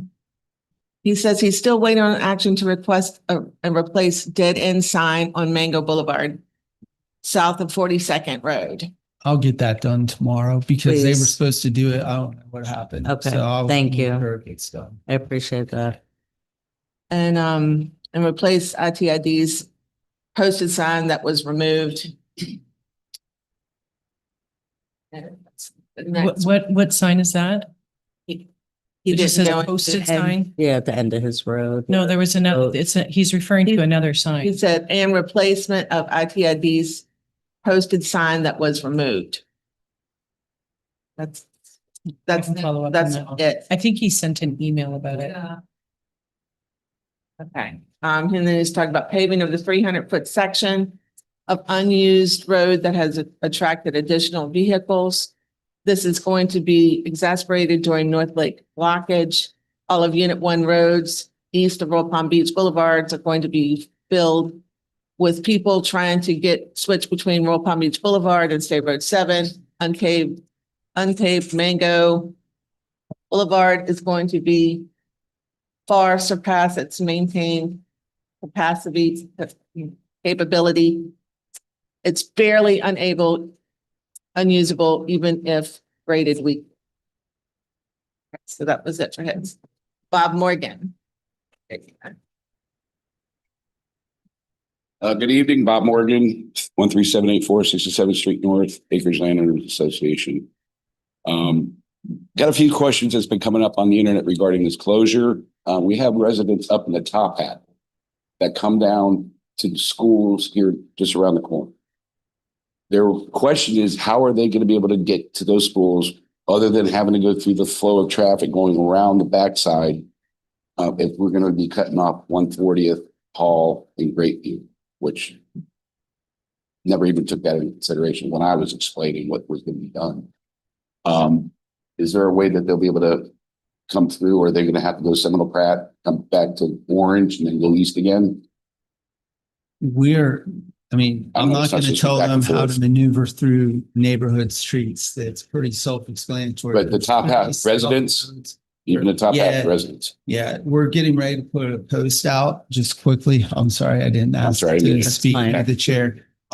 So basically, we're sending a post out that 140th, Greatview and Hall, there'll be no way to go south from basically 6 a.m. till either 9 or 10 a.m. We are not going to be looking at IDs or saying that's an Indian Trail person that lives up in the top hat. So they will either have to go to Coconut or Seminole Pratt. And then from there, they can figure out how they want to maneuver through. That's not Hall, that, because they have the light there at Hall, where they visit Hall, they have traffic. Hamlin. Yeah. What? No, North Lake. North Lake. North Lake and Greatview has the traffic. I, They you know, don't come across there at all. I appreciate that we want to keep outside traffic out, but I don't want to do it at the expense of the residents. That was my concern, but I don't know how you can actually control it. Once you're prepared for what is coming off of North Lake, off of Coconut. I know. Seminole Pratt on these roads. Feel like Through the chair. Had a thought through this. I was not here for that meeting, so let me just tell you, I told you prior, I do not think we should be blocking off any roads for the sole reason that we're inconveniencing our residents if we do this. So to hear that we're blocking off at Greatview, where there's a school and parents that live in our community, and I understand we got people from other communities too. That's a problem. So schools shouldn't be open. I want a legal opinion about this, because my understanding is that we cannot block off any of those streets, which I have requested in the past, because our easement doesn't start until Hamlin. When we turned over the easement for North Lake to the county, it goes up to Hamlin. So correct me if I'm wrong, that would mean that we cannot close Greatview at North Lake. We can only close it at Hamlin. So there is a way that you can do this where you're not inconveniencing the residents that have to get to schools and get to their children. Schools won't be open yet, God willing. This was going to be done, but in the event that it's not. But there are still things going on at schools. This was somebody that said they had to get to the school, and So I didn't even think about that. Wasn't even in session right now, but there must be something going on. I could just want to ask this question when we were all going through this about that. And if a resident wanted to get through, let's say they were dropping off their kid for babysitting. I don't think we're saying residents of Loxahatchee can't get in. I think we had said that they would have to show some sort of ID or something. No, we said No ID. So no. what are we, so, okay. Yeah. Is there a way for residents to get, say, from Ibis into the top half before Greatview, or where that traffic is? Yeah, so let me just be clear about this again for you guys. I did that. You can keep these roads open, and it's easy to say, let them come through. But whenever we're backlogged, because we're going to have to put extra crews out for, I'm sure, weeks on Persimmon and Orange Grove, Coconut South, and some of these other roads, because we're going to have constant traffic cutting through these roads. And as long as the board understands and the residents, when I come back in August and September and say, I need to pull more funds out of fund balance to cover road damage, we can do whatever we want. But I guarantee you, we looked at this, Mr. Foy and I, Rob Robinson, we went through this and we had people that came to that meeting that want us to close off Great View so people can't turn right to go north on Great View, Hall, and Apache that live up in the top hat. So they want it for them, but they don't want it for the people to the south. Right. And that's not fair. So, I mean, again, it's probably not that person that Mr. Morgan's speaking of. So again, I'm trying to at least protect some level of infrastructure here. And also, we're doing this under safety and health, which we did pass through legal, through engineering to do this. So again. But again, how, Mary, can we be blocking at North Lake?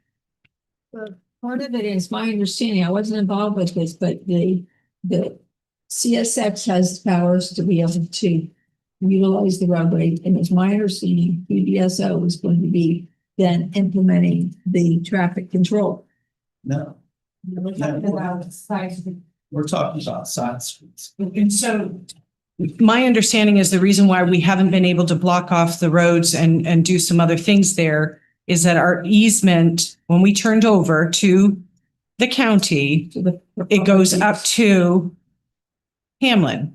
So how do we block off at North Lake? We can't. We have to block off at Hamlin. Go ahead, Frank. That's correct. In the Indian Trails easement stop and always did stop at Hamlet.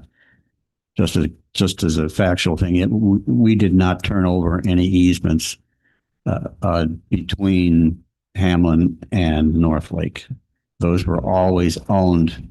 We turned over North Lake east west. We didn't turn over between that block, a half block, whatever it is, between the Hamlin and North Lake, because those were owned by the county, and the county acquired them from the private landowners before they were annexed into the district way back when, at some point in the past. So they always owned, and they still own a whole bunch of them right down the road. So it's correct. The Indian Trails property right, easement right, stops at Hamlin. Hamlin is one of the Indian Trails roads. So look at the original flat plan. We can't block it. It's not an all or nothing. You can block it at Great View and Hamlin, and you can block Hamlin so that people are not cut through. We cannot cut it off at Hamlin because PBSO and Palm Beach County have said, engineering, that we can block it off on North Lake as long as we have something that delineates that you cannot turn left off of North Lake to go southbound on these three roads. So we had coordinated with the county and PBSO on this. So. And they agreed to that. Yeah, they want us to put in an MOT that will not allow southbound turns onto our road. Well, unfortunately now, it's, not so sure because they were doing it on a certain premise, and now that premise has been publicly just shattered. Well, it's not a secret. It's something we've discussed But many times, so. I understand, but Meeting, I would it- brought it up. Yeah. I'm totally opposed to us doing this. And I understand that, but whenever Monday morning comes on August 4th and we're inundated with calls and with traffic that's cutting off people's ability, our residents that live in that area between North Lake and Orange, Coconut, or 120th, and Seminole Pratt, thank you. You're just going to have stacking on all these roads, and our residents won't even be able to get out. That's part of the reason why we're doing that, to free up so they can get out off of Key Lime, Temple, Citrus Grove, Hamlin, and then also on the southbound lanes to get onto Orange. Because the people that live on 120th, and I don't even think the county has announced this yet, they're going to be blocking their ability to get in and out of their neighborhoods off of Orange. and real palm. Or orange, and cook them. Yeah. So yeah, I'm not trying to be difficult. There's going to be implications to everything. And again, we thought this out. Believe me, I don't want to have people yelling, but I know if we don't do one thing, we're going to have massive people Worse. upset about something else. And again, there's going to just be this. I think even west of Seminole Pratt's going to be a problem because you got, even though it just leads right to 60th or back to Seminole Pratt, people don't care. Avoid. I think that ways is telling them to go that way. Yeah. Okay. So, I mean, because we also have an issue for people that live on Apache because that are north of the canal and south of North Lake. Their only way is to go either east on North Lake to Coconut or try to get out onto North Lake to go west to Seminole Pratt. They have no other means out. So, I mean, we've looked at all these. We looked at, what's going to happen on Avocado because you're going to have people that are going to get frustrated and they're going to turn right. I tried to work with county and PBSO to only allow left turns during the morning rush hour on Orange and Coconut because people are going to want to go straight or they're going to want to go right and then come down Avocado and some of these other things. I mean, it's just Their trip even longer and blocking our residents. Okay. Okay, next, real quick, I understand there's traffic counters, that the district has traffic counters. Yeah. I've reached out to the county traffic engineering department, we've had copied on it. Yes. They said basically, y'all got to handle it. They're not going to deal with it. So is there any way we can get traffic counters at some strategic locations to see? Then too? Yeah, I was gonna say, and we, I'm not sure if it's data that we can use later on. I mean, I actually Emergency. forwarded your email to David Ricks, and I'm not heard back from him, so I have you heard back, but from some of the county staff at a lower level, because I would like to see. And they told me to hire a company. Yeah. It's It's a county road. You can just. Yeah, that's what I thought. Yeah, They it's a say- county they said to do road. it. Yeah, because I thought, because Lou had reached out to me and you had sent the email, or Lou Calatoni with ALA reached out. So yeah, I'm hoping that the county will put it out the week before August 1st and then the week of August 4th to see what that travel count. Going to it all, Yeah. but we would have to pay for a third party to do that. I just figured it might be good data for us for evacuation, emergency evacuations later down the road, if we have some kind of traffic information. Yeah. All right, and last, my understanding, I've just seen recently that Beeline and Blue Heron is going to be closed during this. Yeah, I think it's closed now. PBSO was here last meeting and said that was going to be open. Now it's going to be closed. It's still going to be closed then? It's closed now. For construction. Beeline You and can't go. Blue Heron, when the VA Blue hospital Heron. is there, Yeah. they said that was going to be open by the Or time a that this was going to be parking working. lot.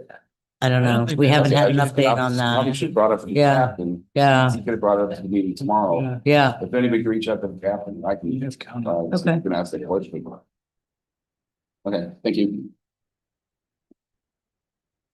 And our last one is just a written only from William Richards. And we would like a closed road sign placed at the southwest corner of Mango and 42nd to acknowledge the south end of Mango is closed off to the public. This road is deemed private property, but every day we have constant traffic coming down and using it for loitering. I have previously had to contact the police for the people sitting in their vehicles on this part of the road, participating in drug activity as well as adult relations. Oh, It is becoming a consistent issue and getting worse. We feel if the road closed sign is placed, it would help to detour more people from access. I think if they're doing that, I don't know that they'll pay as much attention to a sign. I think they need to keep contacting PBSO.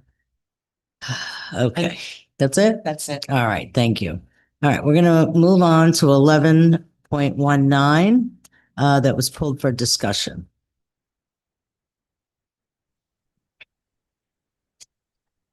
Just for the record, I do have Rob Robinson on Zoom. Good evening, board. Good evening. On this item, the reason why I asked for it to be pulled is because when we did this bid in April, was it to include this clearing? Because it's correct. It was so then why are we having waived the requirement to bid? We had obtained 3 quotes upon further review from finance. It was brought to my attention that because of the dollar amount, it should have went out for competitive bid. That is why the item is being brought back tonight for waiver of the competitive bid and to go against the 3 quotes that we have obtained. One was unresponsive. We used 3 local vendors that we use for our tree removal and clearing processes. They're already vetted with the district. Rob, are these things being put on, what is that system that we were supposed to be using? This item was not, but we do Okay. have demand start. So let me just say that I want to stop seeing these kinds of things coming to us because we put systems in place. We've hired positions to be checks and balances, and we're still having stuff come up like this. And we need to start following the rules. I mean, it's not fair to people that are out there that are trying to get work that we're just, going to a chosen few. It should be going through that system where we post the jobs and people have the opportunity. Everybody has the same opportunity. I've referred so many people when they've asked me to just go there and register, and then they say there's nothing there. I don't get it. So I think this needs to be fixed. The other thing is that this ties into the ag clearing. Has this work already been done? No, ma'am, it has not. And what is the $10,000 for reimbursement from FEMA? Portion of the material that is down there was collected during the tornado cleanup from Milton. So who's paying this? FEMA had visited the site and deemed that portion of the material would cost $10,000 to grind and remove. So when we eventually get our cost reimbursement in from FEMA, 10,000 of that will go to offset this. So who's paying for this? We will be paying for it up front. No, 10,000 of it. No, I'm not talking. No, I'm talking about, is it M1? Is it M2? Is it unit maintenance? Who's paying for it? Because it says M2 on it, but it sounds to me like, again, this has nothing to do with the M2, but the M2 is going to bear the burden of it. The material No, that's not brought in from the M1 units will be paying for it. The material that's there from M2, those units from the M2 will be paying for it. And we know what is what. Yes. Okay. Yes, we have it segregated. All right. So in the future, when we're talking about fiscal impact, can we talk about who's actually paying for it? Because it makes a difference. Yeah, sure. All right. Thank you. Absolutely. And one last thing, when we approved the ag production, my understanding was we were approving it for the next fiscal year, not that we were already approving it for money right now. So can that be clarified? Yeah. Because my understanding is we're spending money right now. No, when this was passed, it was to initiate it during this current fiscal year. And we made that very clear. And then we set up. So what money did we use to do that? We're pulling money out of those units that will be participating, M1 and M2. And whether or not you guys decide to do M3, that will be part of it. All right. Remind me, I had to bring up my other concern later about egg production. Okay, that's all I had for that, Rob. Thank you. Thank you. Okay, do we need to do a motion on this being that we pulled it? Okay. Yeah, Go ahead, Betty. I'll make the motion. Okay. Motion to waive? Well, I motion to approve. Okay. Yeah. Oh, Second? this is got the consent agenda. Okay. Right. Hold on, because the consent agenda was amended. What's on your monitors? Mm-hmm. It shows the motion there going. I know, but that's not what's on our screen. What's on our screen is the consent The agenda. entire, What we see on the screen right now is the consent agenda to approve the whole consent agenda. Well, if. It's on the monitor. So just approve the consent. But this was sleeping. 11.19. Now see it on. yeah, Yeah, So that's the motion. okay. So be it. okay, second? Okay, Second. And any public comment? No, okay, all in favor? Aye. Michael? Aye, okay, see that it passes 4-0. Okay. Now, I think we covered everything. We are going to adjourn the regular meeting, take a 10-minute break, and then we'll be back for our public hearing. Two, yes, thank you.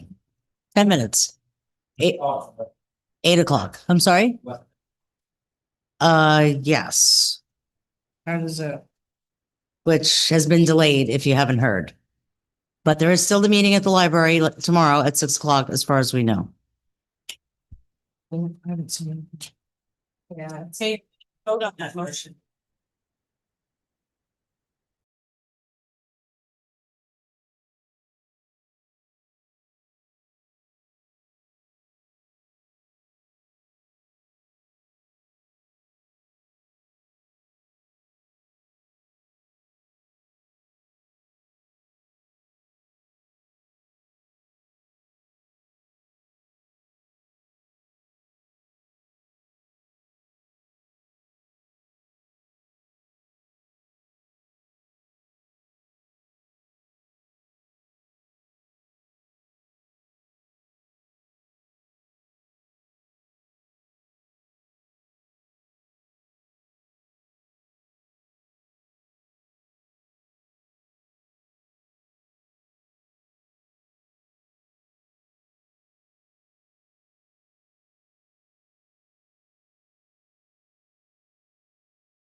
Okay, welcome back, everyone. We are now going to call to order our public hearing for Unit of Development 24. Mr. Hanson? That's asking. That's okay. Can I? We didn't make a motion on the consent agenda, right? It was just, okay, I just want to make sure, because I just saw that those units are in the consent agenda item. So hold on, I'm sorry. I'm trying to get caught up here because I'm on.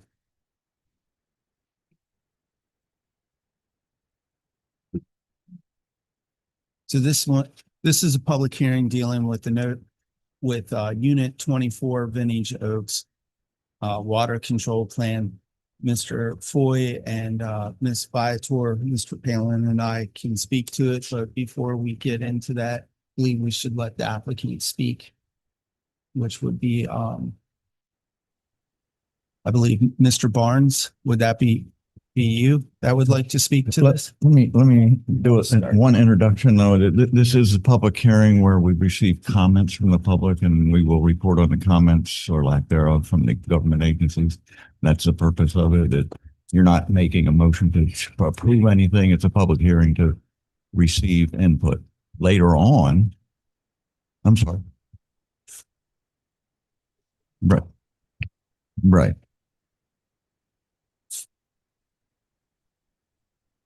You, as the district engineer, to then initiate the process for the engineer's report.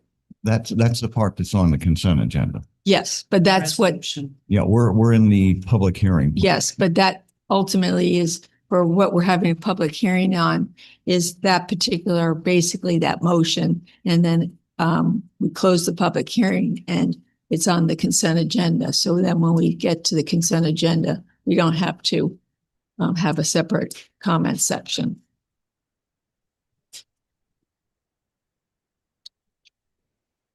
That's all we had. If the applicant wants to speak. Yep. Hi, Burgess. This is Matt. I don't really have anything to present, other than, we've been working with Jay closely on providing him all of the plans and the calculations that he needs. So yeah, I'm here to answer any questions if there are any, really, more than present anything. Yeah, I have some information to present to you. Maybe that you could, as you know, Vintage Oaks is 16.48 acres. It's 111 townhomes, which is what you've seen before. It's in the city of Palm Beach Gardens. We sent comments to Palm Beach Gardens and South Florida Water Management District and Palm Beach County as required. We have received no written comments back from South Florida Water Management District. In a phone conversation, they asked me if we were going to ask for more additional discharge, which is one of the things the board asked for. Subsequent to that, I have found out that the applicant has applied for the permit modification to increase that discharge. It's in process. The applicant is processing a request for additional information. And I think that's it. We are at the point where you would authorize us to go forward in the consent agenda, but this is for public hearing in case anyone has any public input. Our agencies, commenting agencies, have no written comments, and I just informed you about the verbal comment, but that's been taken care of because the applicant has applied. Very good. Thank you. Jay, just real quick, and what was the acreage and what's their current discharge? How many acres of land acreage? It's 16.46 acres of land. The rate of discharge, I can't recall that off. They would get the discharge rate allowed by South Florida Water Management District. It's close to 1 CFF, if I recall, 1 cubic foot per second, I believe. I'm sure it's less than 2. What we've asked the applicant to do is apply to modify their permit that allows that same amount of discharge to increase our allowable discharge from the 274 up to 275 or 276. And it's a complicated issue with South Florida Water Management District due to basins, et cetera, but it is in process.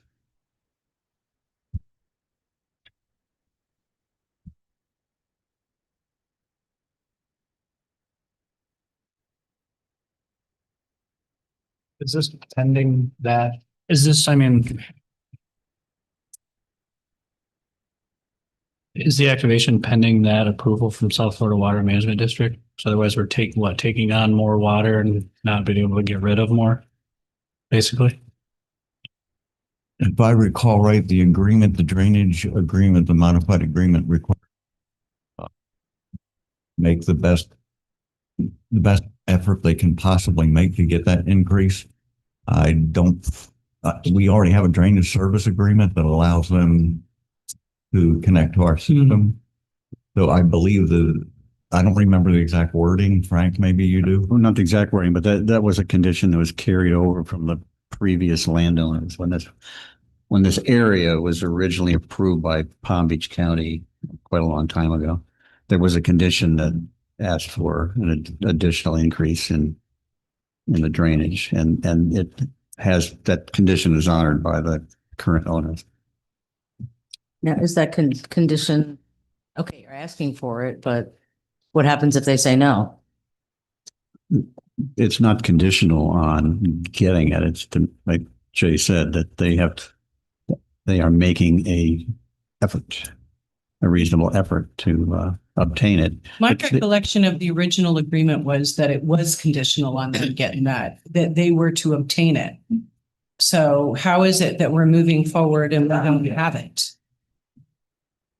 Let me address it. The original agreement back in 2007 or 8, whenever it was it? Why don't we let the landowner address that question, because they're responsible for implementing it. In terms of what, I don't have the document in front of me at the moment. I was going to address what was required before. We had a condition in there that said that the owner would have an operable structure where we could close it off. So they would get zero discharge until we could afford to take it. So is that still part of the agreement? No. As I recall, when we did the amendment, it was now going into the county system and then draining into our Coconut Boulevard Lake there. Correct. And it was your opinion that the county needed a permit to modify that original permit for drainage into the Coconut Lake? Yes, the way that the county handled that was they made the approval of the Vintage Oak site contingent upon getting how would it go? The county made it contingent upon them getting the permit from us. And we told them they have to go to Water Management District to make their best effort to increase the discharge by the same amount that comes from them through us to the C-51 basin. So if they don't get it, then what? Because I also brought up the concern that we don't have the ability to pump out of Coconut Lake either. So if we end up in a storm situation, where is that water going? I remember addressing the question at one of their meetings, and because they are at the very highest end of the drainage system, they will be delayed the most. And the effect that they would have upon us is minimal. So I'm not trying to avoid the question. The question is what happens if they can't get approval? And we have an issue with South Florida Water Management District, quite frankly, issuing a permit for somebody to discharge in us without giving an equal amount going out. So do we have the ability then at that point to stop the process and say, we can't accept this? Because I think the board was in an agreement that we were not going to be accepting any additional drainage that would burden the M1 when we're already burdened. I don't have the agreement in front of me. I don't think there's a default that would say you can't get your approval. If anything, we might go back to the gate that would cut it off. That was in the original agreement. Did we take it out of the original agreement when we did the amendment? Yes. Why would we do that? Quite frankly, we don't want a gate to operate. Well, When there's a flood, we don't want to take the time to do something like that. And the maintenance of it, we would have to have the ability to have an easement over it and take responsibility for the maintenance of that structure. But we have to take the responsibility of the water. and the drainage and the flooding. Yes, they do have they have met our criteria, so there is no difference in the amount of water stored on site before or after, so they have met our drainage criteria. The But our only drainage criteria is based on commercial, not based on multifamily townhouses crammed into little tiny area. the criteria is land use blind. It does not know what the land uses are. It depends on volumetric storage. I am not saying that that doesn't mean that the discharge would not affect us. Saying 1 to 2 CFS, when 1 inch of discharge is over 1,000, it's about 1,100 CFS is a minimal effect, and they are at the top end of the storage system. So they are the one that is affected the most by not having discharge. So you're saying is they drain last? They drain last. So the last, they're in the back seat of the bus, the last seat of the plane, whatever, however you want to put it, and in their position, they don't have ability to really surcharge us. It's not a pump system. It depends on gravity, just as others, as most of our others systems do. So again, I still do not have the assurance that, I mean, we've all seen how North Lake has been flooding. And we're taking drainage from North Lake, that's part of the county system, into Coconut Lake. And now we're adding this development, and we're not assured that we're going to get increased drainage any amount. And that could put us in a situation because, again, we don't have the ability to move water out of Coconut Lake. So I don't have the assurances here. I'm trying to wrap my head around this, Jay, how this is a good decision. Okay, we can't issue it as a special permit, which they've applied for, until such time as the water control plan process is complete, which includes the engineer's report. We still have the ability to issue a special permit with a gated structure. So should they not get the additional discharge from South Florida, we can make a condition of the permit that we have a gate on there. But we still have the ability to implement that. It's not part of the drainage agreement, but the drainage agreement was very specific and said you had to try. I just don't understand why we had a drainage agreement that said you had to try. It's better for us, quite frankly. If we get the additional discharge, it's much better for us because they are the last person to drain, and that actually benefits the rest of the If we basin get the more. discharge, but if they don't get it. But then we could still- put the gate. We can make a condition of the permit that a gate is added. Okay. That should have been in the agreement, is all I'm saying. I don't Well, understand. that'll be in, I don't think we had that in the agreement, but I have to It go was back. in the original agreement, so I don't know why we would have taken it out of the amended agreement.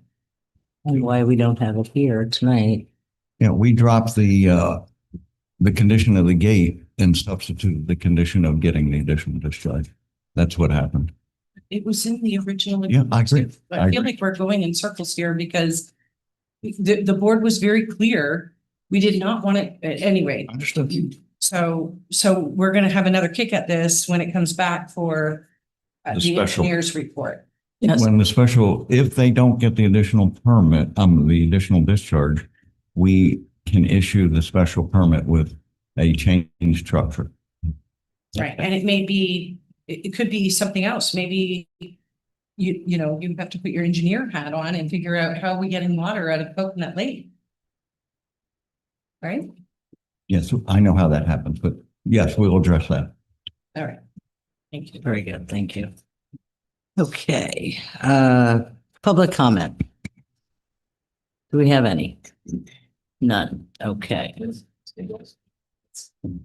No. Which one? Okay, so, and this was noticed, public hearing meeting notice for unit 24 Right. was And it- noticed. I'm yes. just making note of that on the record. It's my understanding that there was no objections received from anybody, the landowners in the unit. Very good. Is that right, Jay? Okay. No objections. That is correct, and no objections from the commenting government agencies. Okay. All right, so now we will adjourn the public hearing for unit development number 24 and call to order the public hearing for unit of development number 19C. Yes, this is Coconut Palm Plaza, if you may. It's 11.2 acres. It's again in Palm Beach Gardens in Palm Beach County and the Indian Trail Improvement District. We sent it to South Florida as well. It's one commercial building of 5,000 square feet. You've seen the site plan. It's got 8 gas pumps, and it's got a 10,400 square foot FSED. I'm trying to remember what that means. It's a freestanding, freestanding The emergency. daycare going? No, freestanding emergency. D, and I can't remember what B, I think it was a B. Freestanding emergency department is what it said. And I'm not sure what they're going to put there, but that was the other building. And it's and a medical office. Oh, there's the site plan. You can see it's FSED. And they change, as you recall, they changed the medical from a very high density residential to the medical office. Yes, I'm sorry. It's the Coconut and Hamlin, between Hamlin and North Lake on the east side. On the east side, yes. This was part of the old Elmore agreement, and we did publish the water control plan to the same people I just mentioned, and we received no comments back from anyone. All right. Let's, I don't think so, but I don't recall. We might have not. I don't think they were active at the time, so I don't think we did include them. I have to go back to R3. I don't know the answer to that question. But it would be in engineering. So to react to me, when we did the R3. Through- Yeah, through the chair, they are not part of the Right. R3. They're gonna be in the build. We weren't changing R3 to add this unit 20. 19C. 19C, is this or B? C. B, okay.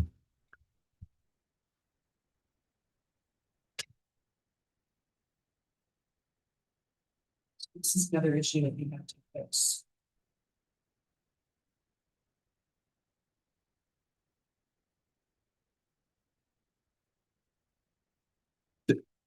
Through the chair. I believe also with, well, now that they're not doing the residential or multifamily residential, it was one of the ones that the board had asked, if this continues down the process, to look at a different way of charging potentially, because it's very different, especially multifamily. Right.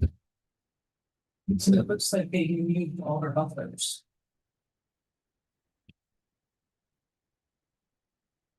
On the Hampton side. It shows a 15-foot landscape buffer on Hamlin's side. It's supposed to be 25 feet. Didn't you guys meet with Palm Beach Gardens about Yeah. this? And they were gonna keep 20, it what the does it say? same? 20? Where does that say? I can't see it. It's like 15. No, it's up. 15. 20.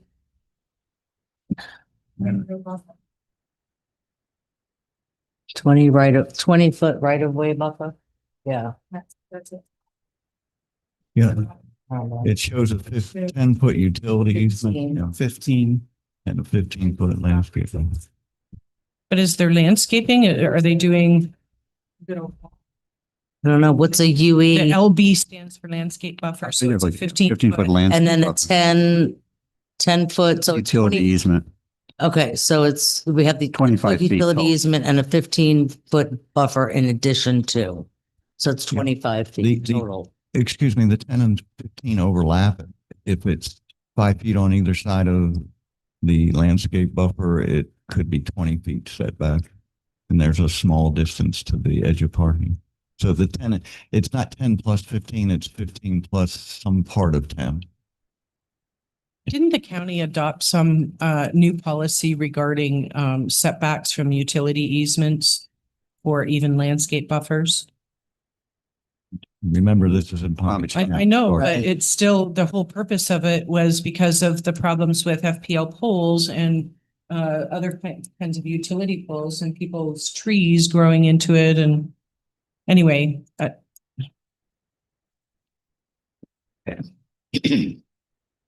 Oh, Through the chair. I mean, this is something we can certainly speak with Palm Beach Gardens about. They've Yeah. been very receptive to this, and they did we did have positive conversation with them, and they understood this board's and the area's concern with blocking whatever goes here because it is a single family residential area. So we can certainly reach out to them Please. tomorrow and reiterate that, and they can probably adjust this to a certain extent. But we Thank you. certainly ask. very good. Thank you. Please do. Okay, do we have any public comment? Nothing. Okay, and there was no other comments as far as, the other question was the Drain. drainage, obviously, on this. They met the equal compensating storage. Mm. The first question was, there were no other government comments. No. Thank No, you. no verbal or written. The second is they have not submitted for a permit yet. So we don't have any calculations that show they do or don't, but they will be required to meet the drainage. And what about them getting additional drainage from South Florida?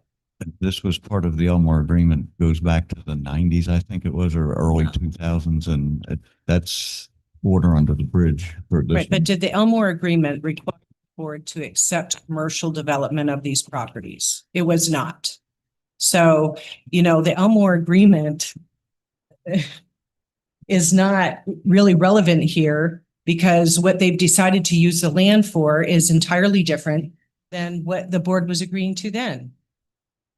And besides, they didn't want to be part of us, so they should be paying for it.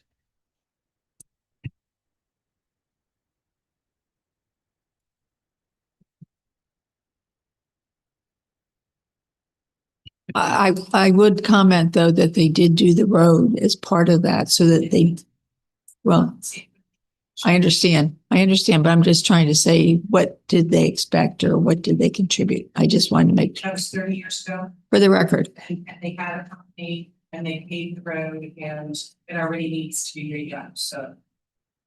And then they're gonna put burden on them anyway, so. That doesn't buy them to do whatever they wanna do and burden the district of the rest of the residents in the M1 basin. It's the same thing. I'm just makes for the record. It should be given away. We don't Understand. have drainage, so we should be trying to get drainage. Sorry, but this just really chases me off. yeah. Okay. All right. So we have this public hearing meeting was noticed. Yes. And that will conclude. We will adjourn the public hearing and reconvene the regular board meeting. Correct. Okay, welcoming remarks, Michael. Yeah, I know, right? Yeah, yeah, just for the record, thank you guys for hanging in there with us. Good evening and good night. Okay, thank you all very much. Betty? You good? I'll save the rest of my comments. Okay. Oh, actually, yeah, no, closing. Okay, Later. very good. Okay. Okay, so we already took care of 5-1, correct? Yes. And we do not have fire rescue here, if I'm not mistaken. So we did PVSO.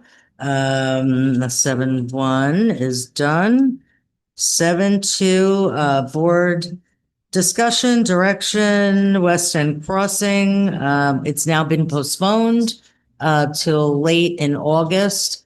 What I think we need to do is just see what they have to say tomorrow evening at the library. And then when we meet again for our August meeting, I think maybe we need to take a little bit stronger position on how we feel about that whole project and whatever issues we have. I know I have an issue specifically with the entrance being so close to Seminole Pratt. I feel like we're going to have the same problems that we see on Seminole Pratt and Orange, because we've got the plazas right there and we have a lot of accidents because people are turning into plazas, they're turning onto Orange.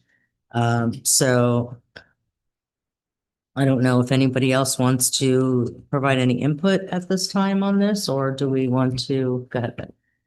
So what have they done with respect to their drainage? Have they met the equal compensating storage, or that's still out up in the air too? Nope, not yet. I'd like to know why it is that developers think that that's the last thing they should be looking at. It should be the first thing when they're designing their properties. It just doesn't make any sense to me. If I may, as an engineer, I couldn't agree with you more. That's not, as you know, it's not the process that is set up. We have noticed them with our policy, and they haven't responded to that. They just say they will meet the policy, and they don't. In my opinion, they don't have that's not my opinion. They don't have an existing legal positive outfall. If they've satisfied the legal positive outfall of the county, that's the county's determination. So I don't know if I should get to, right now, they have not proven nor submitted for a permit to show that they meet the equal compensating storage or our policy. So the answer is they have not demonstrated that. Thank you. Okay, 7.3. So are we bringing this back at the next meeting Yes. then? Okay. Yes. And hopefully by then they'll figure out how they're doing the drainage. Okay, consider the First Amendment to the ILA with Palm Beach County regarding 60th Street North grading. We need a motion to approve the First Amendment to the interlocal agreement with Palm Beach County regarding Indian Trail Improvement District grading 60th Street North from 120th to Avocado. There's a number of changes that need to be made, so I'll just go through them. Okay. Under 2.1 services, it says mowing 8 times annually. What are we mowing 8 times annually? Because the rest of the district doesn't get mowed 8 times. Yeah, that's what they've asked for. That's what we do. And we have put it in place. We've been doing that But what are we mowing? on the sides, but not on West Palm Beach. On the south side, Mhm. south of the sidewalk? Yes, And they've requested it be 8 times. yes. Wow. And then the grading, it says 52 times annually, Yes. but we actually grade every 10 days. So Well, actually, no, that is correct number. I went back and recalculated it and talked with Rob earlier after he brought that up. So that it's 26,000 and some odd change for the grading, for the grader use and for the staff to do it, plus the mowing and the staff that we use for the mowing for the 8 times. So it is 52. And we base that on what we do for 1/30 as well. okay, 'Cause so it is 50 once a week. Yes, it Okay. is. And then I asked the question because this, maybe legal hasn't read this agreement, but I mean, we really need to be looking at details in these agreements because it seems like things are being missed. This here says that either party may determine the need for fill material and the total amount of fill provided shall not exceed 20 truckloads per year. Well, what size truck? How many tons are we talking about? So I asked the question and it's 420 tons apparently. So we need to have those specifics in Well, there. we can clarify that. We understood what it was, but we can make that clarification. in the Yeah. Contract. That's not necessarily on legal. That's on me for not being that specific. And then there's We no understood term. What it meant. Okay, there's no And- term in here and there needs to be a term because the other one, He expired. And we're amending it, so we need to have a new term in here. By the way, the original agreement was entered into in 2019. And it was on the basis that the county had it in their road and drainage plan for the 5-year road program to start fiscal year 2022. And we are now fiscal year 2025, and there's Nowhere near. there's no end in sight. So, I don't think that we should be entering into, do we even know now when they're planning on doing it? Believe they have a plan to start sometime in 27.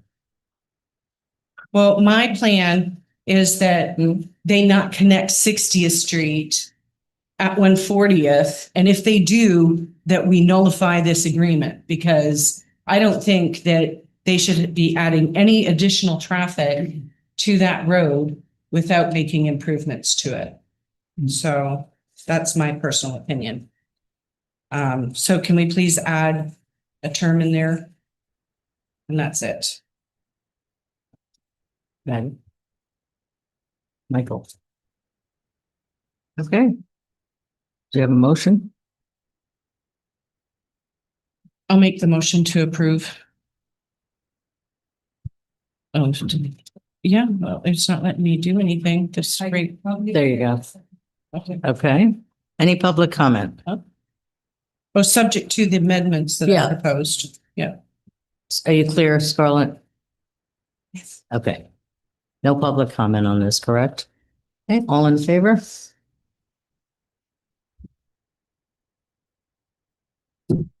Yeah.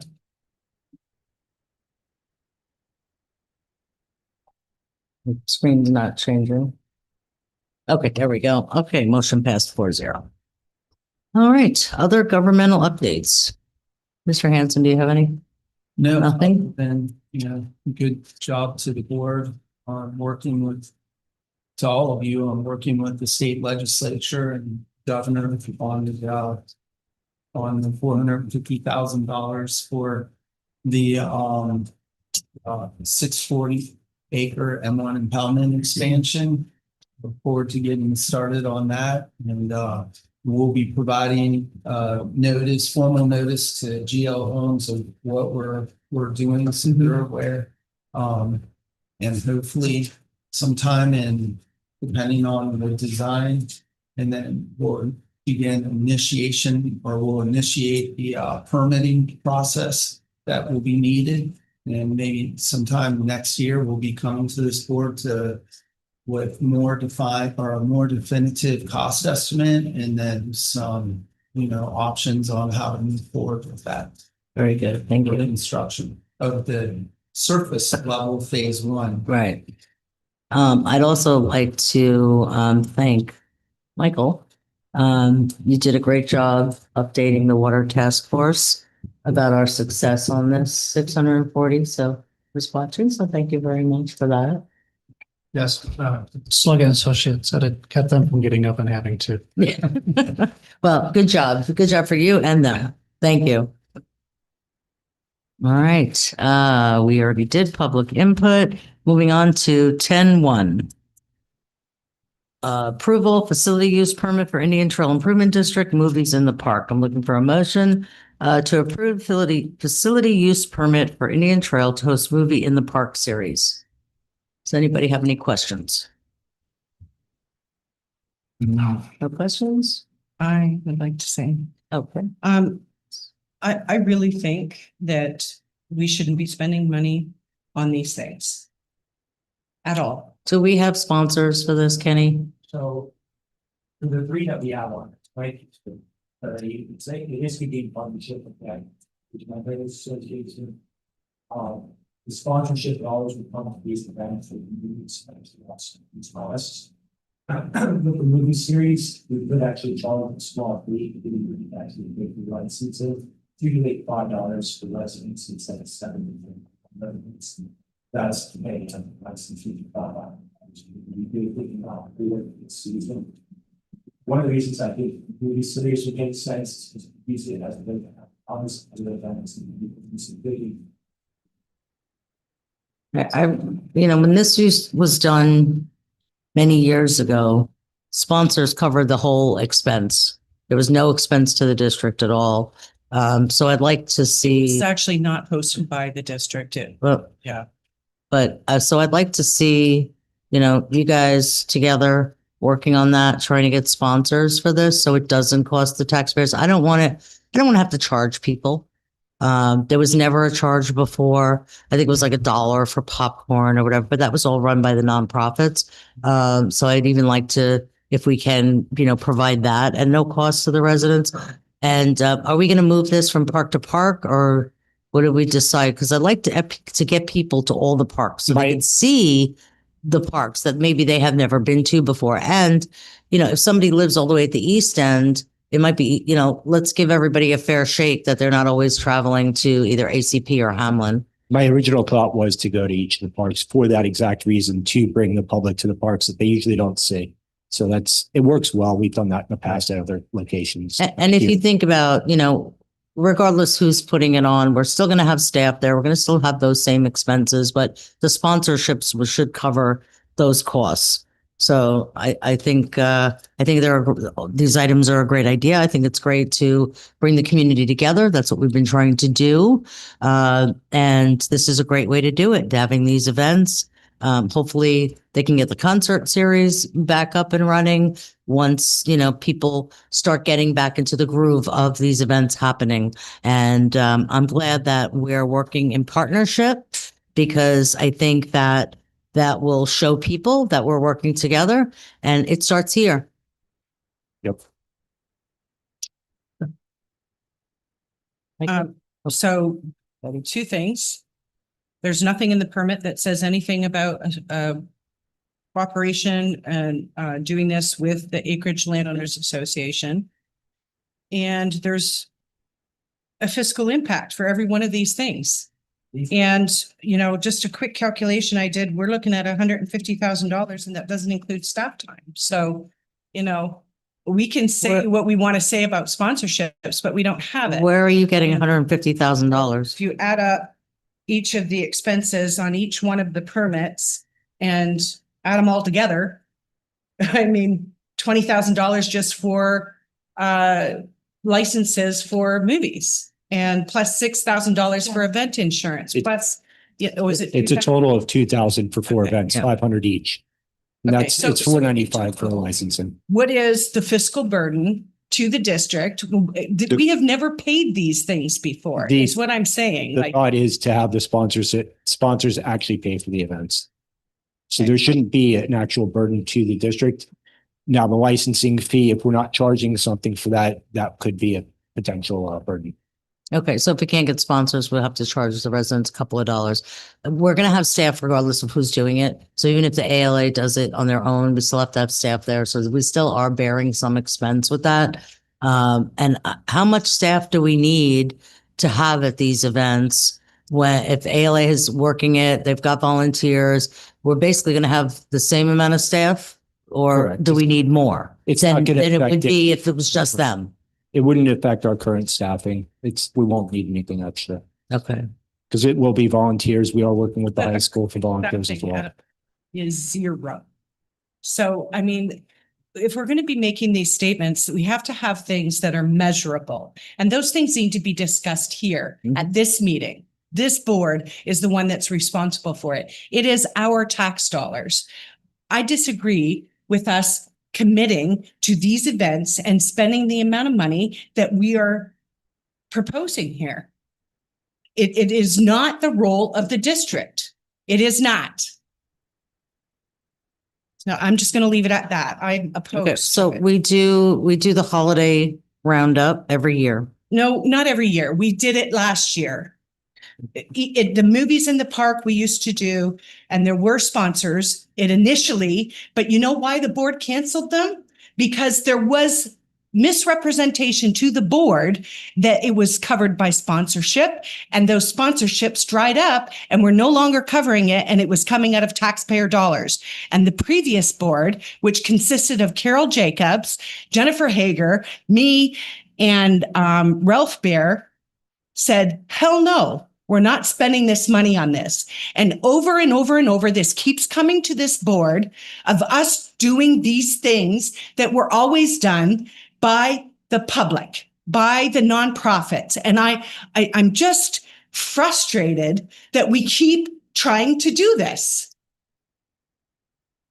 And I'm opposed to it. And I've gotten calls from people. People are pissed off about the increase on our park assessments, how much money we have to So spend. that's for all the Should not be improvement. adding to it is where I'm going with this. This is not something we should be doing right now. If we've got this money, we should be spending it on replacing a basketball court that needs to be done or something else. We are doing that, right? Well, no, we're not doing them all. That's the thing. We selected a couple of things. We're not doing them all. But if we've got extra money, those are the things we should be spending money on. Okay, so if the ALA does it, and then they're going to have the burden of the insurance, and we're still going to have to provide staff to the ALA to do the event. So how are we going to pay for that? It's up to the ALA to figure it out. The ALA always figured it out before. So, and this is exactly why I brought up the concerns about the insurance. Patty? Great idea. I think it's a great idea. I haven't seen, when I mean no, you say this, you mean no disrespecting, or disrespecting somebody, but at the one meeting where this came up, I asked if there was any plans, and I know there's been an issue with like questions on the insurance and whatnot. I think we're trying to find a way that the ALA can work and be able to help put on these events and kind of sidestep, I'm hoping, and fall under the Indian Trails to be able to put these events on. And I think if we're trying to find a way to make it happen, and I think if the staff is going to try and make sure that we have sponsorship, or especially for the movie night, because that's what we're discussing right now, or if it winds up that we're having to charge $5 for people to get in. As long as we're making an attempt, and I'm very happy that we're able to work with ALA to get these events back out there and running. I mean, we've been stuck. We haven't had an event in quite a bit, Christmas. Well, I don't want to say Christmas. Yeah, we did the Christmas one. I mean, if my And it was math very is right, successful. it's $8.82 per household that it would cost if, in fact, it's $150,000 to put on all these events with zero sponsors. It's $5 for corporation. I know. I'm So- sorry, you don't start the house on fire and then call yourself a hero by putting the fire out. And the problem with these events started right here by this board and by staff. So I'm not in favor of it. Michael? Bob, I mean, what's the drive from AAL as far as, being sponsors, helping out, cover it, the motivating factor for you guys to step up? And do you have a big outreach, asking for these events? Not for sponsorship. No, but they're asking for the events. Asking. Who's asking for the events, and we've always had the sponsorship to help cover the costs as well as the vendors. I mean, if we take off on the first 1, 2, 3, and we have no sponsorship, no help, and it's becoming a burden, this isn't something that we have to continue to follow through on. I mean, Well, the last 3 concerts actually came out of the ALA's budget as well as a donation from a resident. Well, I mean, as far as like kind of, if it's first 3 go to, completely financial burden to, residents, I mean, that's something you'd bring back, obviously, right? And say this isn't, going the path we want it to. Yes, and depending on the event, depending on how it's structured, we may be able to use our existing insurance without making too much changes to it, which would save some of the money too. I just put the dollar numbers in there so you guys can kind of see the breakdown. You're looking at probably about 17,000 if we don't have to do anything with the insurance. And that would be hopefully covered by sponsors, where you're asking how we could pay for the movies. If the residents who would want to go there pay to actually see that movie, it's not costing anybody else other than the ones that actually want to be there. So it's beneficial to potentially put these on. Are you saying 17,000 for all 3? Correct. I mean, $5 to But that drive would and see be- a movie you want locally for what's a going movie ticket? You're looking at, no, I'm talking about all the events together. So you'd be Yeah, looking no. at PBS or I estimated about 5,000 for event supplies for each one of the events. and then 2,500 for the PDSO, which you're gonna need. And then you're looking at the Where do we movies, which is stand about with to- using the concessions on the ACP South side as far as selling? South side, we're Yeah. not selling anything. Are we still can't, we haven't got anywhere with that? No. So unless there's something at the amphitheater, which we could do the movies at the amphitheater for one of them, Yeah. that would be an option. Stinks not being able to utilize that concession on the south side. Yeah. It's awful. It's been what, over 2 years now, we've been trying to resolve that. They The purchase issue- tickets in the arena and then. Yes, by the amphitheater, they could, that is possible, yes. Purchase The money food changes tickets. hands. Yeah, in the amphitheater and then they pick it up over at the food concession. Mhm. Through the chair. Mhm. So we are able to sell at the concession stand. Because the money's We going just back into the have to park. Prove that the money goes back into Right. that portion of the park. Right. The south expansion. Right. So if you were having movies there and you were selling out of the concession stand and that paid for the movies, then yes, you can do that.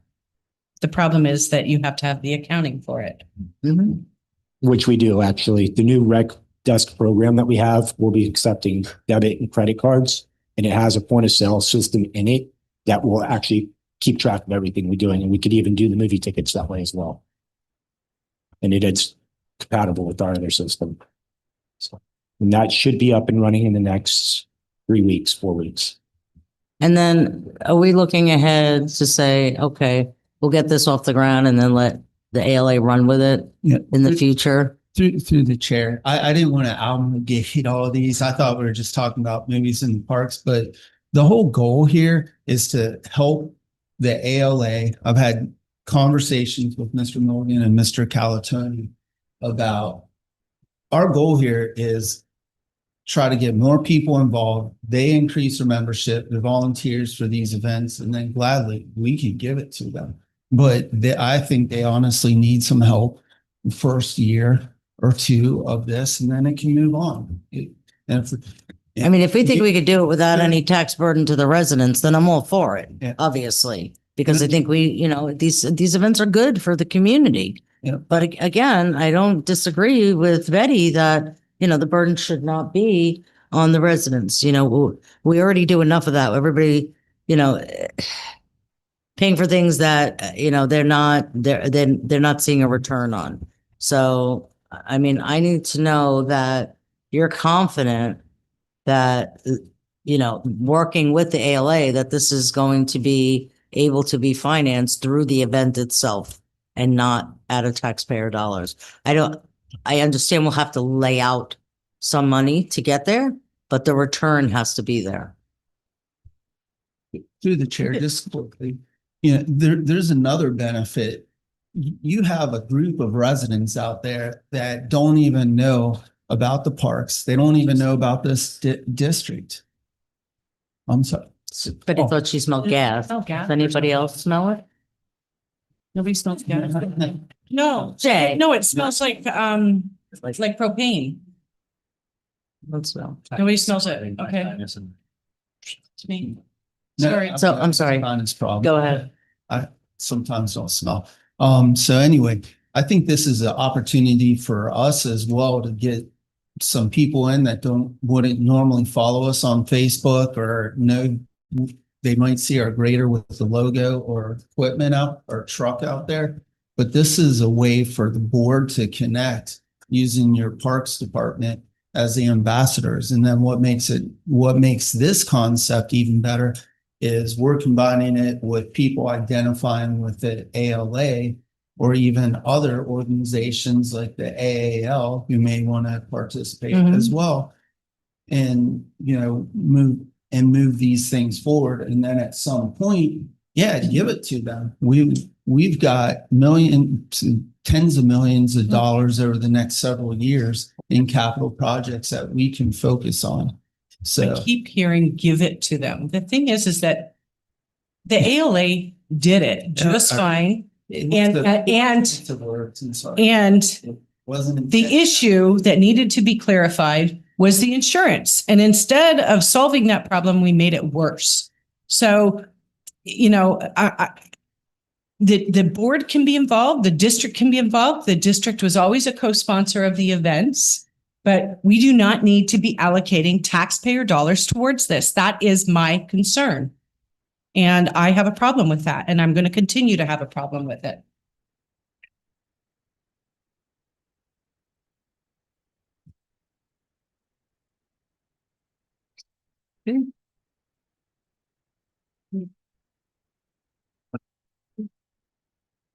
Okay, we're gonna do the motion and then, do we want to do, Well, there's a motion on the table, but no second. okay, do we have a second? second. Okay, so we got Patty. And obviously, I mean, with the Sharon? concern, I mean, if the first one or two between, sorry. To Anyway. approve the movies in the park. Oh, well, we do have a PR problem. I've been here 30 years this year. And if it hadn't been for a fluke, I'd have never known about anything you ever did over at the park. And as far as the taxpayer money goes, I'm with Betty. We're all overburdened. And to be honest with you, I wouldn't go. Firstly, it's hot as hell over there. And I, don't want to be out in the heat. So I don't know when we would even do them unless it would be wintertime when the weather is mild. It's just, and I'm a very social person. I don't even care to go. I wouldn't go. I don't spend money at the vendors. So I don't see the positiveness of it. I really don't. And I don't like sitting on the ground. So, yeah, it's just, to me, not worth it. And the PR thing, like I was saying, there's no advertisement. I don't have time to sit on the computer and look at my emails. And I don't know of anybody who's got time to be putting out that many emails, even if they have a sizable list. So, and on top of that, to be honest with you, the ALA in all these years since they've been in existence, I don't remember ever getting notices, mailings, any kind of advertising about anything they've ever done or tried to do, unless I see it here, maybe. There's just nothing, there's a total disconnect between the district, the ALA, and the public. There always has been. And when somebody would go from the ALA and speak down at the county saying that they represent us, well, I'd like to know how, when they don't advertise anything or invite us to meetings, if they even have meetings. And I go to everything. They do have a website and that they've been keeping up on now is that you can join the mailing list and get the updates. Kenny, when are you thinking about starting the movies? It's not something you're going to do in the summer, right? I apologize. I should have had that in there. Yeah. So the original thought was the winter time, obviously mostly for the kids. So it'd have to be during the winter time when it's a little cooler and it gets dark by like 5:30. So the movie could actually take place at like 6 to 8 was the goal time. So plus it's during that time when it's drier. We wouldn't have the weather to deal with. Yeah, I mean, the permit says 11:1. So what was that about a website? The ALA, I'm sure Bob can give it to you. He was right behind you. Yeah, I know Bob. Yeah. I've known him he'd for give a you, decade. yeah, there you go. So he can provide you with that because you've gotta do your membership again, or you could just sign up, right, Bob? You could just I sign up did now that. for the mailing list. But aren't the events and the meetings for the ALA on the ITID calendar as well? We had directed that. Yeah, I get the notice. They weren't advertised. I didn't know about it. Thank you. Yeah. It's all you, Bob. Yeah. Sharon, I met you at an ALA meeting, so maybe you forgot, but yeah. Well, the thing is, there needs to be more public stuff going on. Well, that's why we have a public relation person. We talked about that a couple of times in the past couple of meetings because we do need that. Full-time. But the PR person is for Indian Trail. It is not for the Acreage Well, Landowners they're Association. correct. No, I don't disagree, but they can certainly share events at our district facilities. Well, unfortunately, people hopefully will start seeing things when we do it on a more regular basis. Right. Okay. All in favor? Wait, I don't have my thing up here. All right. Kenny, I want your assurance. To guarantee we'll get sponsors. That we don't do the event without. I mean, if we don't get the sponsorship dollars, we'd have to cancel at least 30 days in advance, I Right. think. And 'Cause I wouldn't work want with to Bob. buy something that we can't move forward with. Right. So now our staff is going to be spending time trying to get sponsors. So if the board really wanted to do something and you believe in it, get the sponsors. I don't think we're allowed to. We went through this when I got elected because I You used to can do it get, under the I ALA. used to get the sponsors. I have no problem working on helping get the sponsorship. I don't know, can I do that? Am I allowed for sponsorship? You're doing it individually. Correct, yes. So I have no problem. I already reached out to Bob yesterday to speak to him about helping. So if that's one way I can help, that's fine. Okay. So your motion is, let's make it clear. My motion. It was already clear. Yes, my motion is to approve building use permits and new trail. Okay. All in favor? Aye. Okay. 3-1. Motion passed. Okay. 10-2. This one, how much is this one going to cost? We have the majority of the supplies for some of this stuff. The only reason I put anything in here is because we do have issues with vandalism. So when we put lights out at the park, the kids will come out there and destroy them. So we need to be able to replace that. That's why I have a number in here. So you're probably like assuming that the insurance doesn't have to change $7,500 per event. And it'll probably, And there's 3 events. there's 2. This is 2. So we got Dates on Sleepy here. Hollow and No, so the here. misargue for the 3 dates that you're looking at. That's actually for the Frontier. That's for Santa because we picked a couple weekends that he'd actually be out there. So it's kind of an extended event. And how much is Santa going to cost? Nothing. He's free. He's volunteering his time. That's the Christmas one. Correct. Yeah. And move back to the Just parade. quickly on the, I'm sorry, through the chair, on the Halloween one, I think Parks Department and ALA are looking at trying to get community involvement in bringing high school students in to do some type of Sleepy Hollow trail out at ACP where the kids could be involved or adults could be involved. We'll screen them and do all of that, of course. So that would be part of what the Halloween event would be. So if you want to describe some of the concepts that you had discussions, I know that with Mr. Morgan. So the thought right now would be running a parade from Citrus to ACP South, doing obviously the little trail thing that we're talking about. That would be on the back equestrian trail area, and then lining the track with like a trunk or treat kind of thing. So those items aren't really going to cost the district anything, and unless we do a lot of lighting up that part, it should keep the cost down for this particular event. So, I mean, we do have, like I said, we do have a lot of the lighting, and with the movies, we actually own that equipment, so it shouldn't be that much. The lights on. Oh. I feel the same way about this.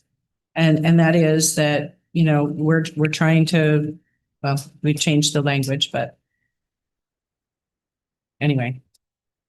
You can put lipstick on a pig, it's still a pig.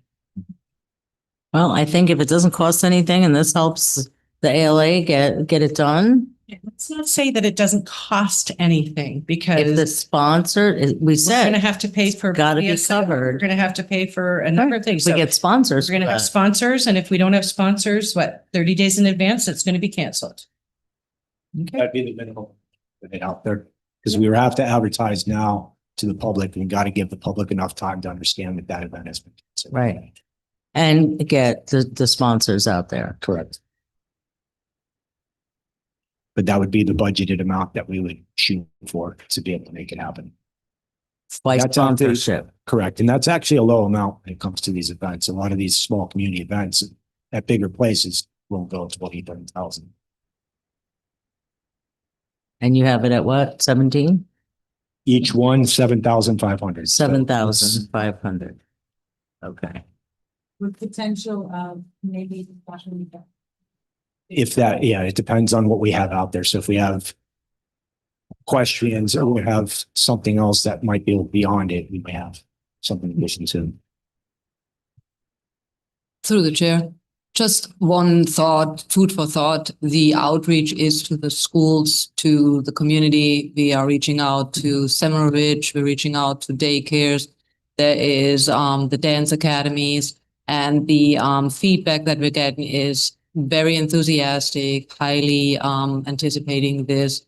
Mr. Morgan is equally excited over this because the parades, the community engagement with this has always been extremely positive, extremely engaging. So I think for overall, I do understand nobody wants to pay more, but I think overall this is quite positive, especially with road closures now and everything else being so negative at this time. I think this is actually something positive, and to get the younger generation involved with the Sleepy Hollow, I think this is actually quite fun and exciting.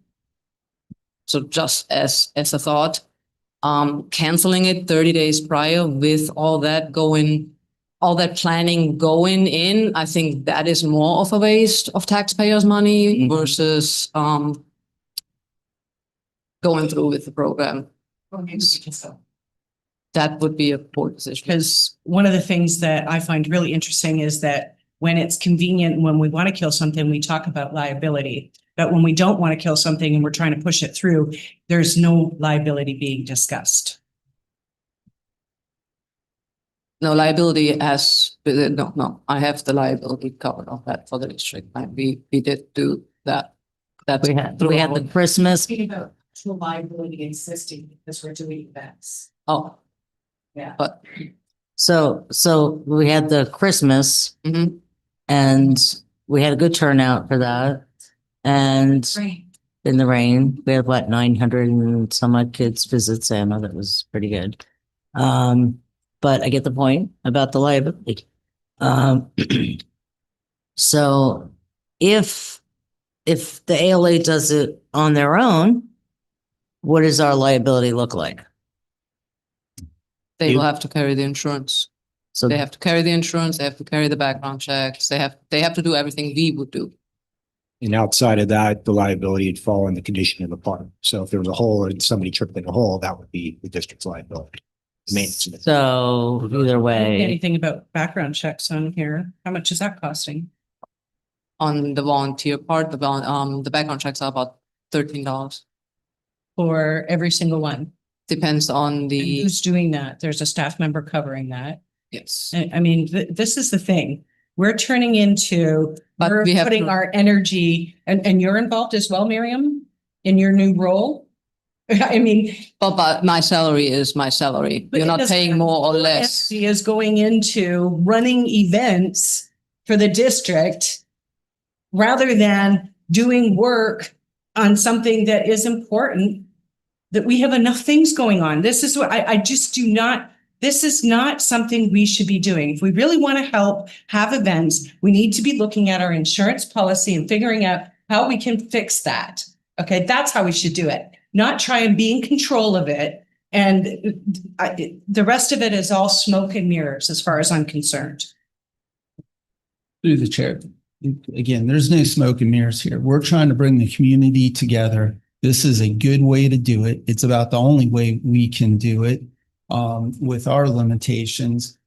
And from a resource standpoint, we will make it happen because we feel it's important to do this.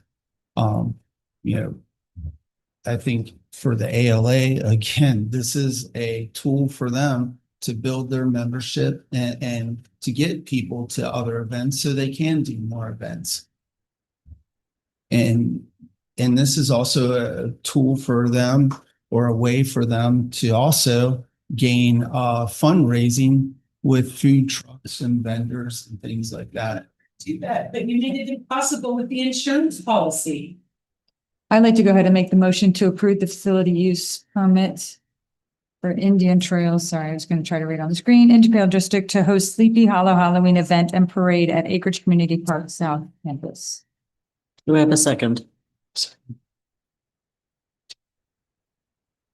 Michael, okay, all in favor? Do we have public comment? Kenny, on the concessions, as far as, you know, like working with the school and boosters and running them, is that something that you guys look into?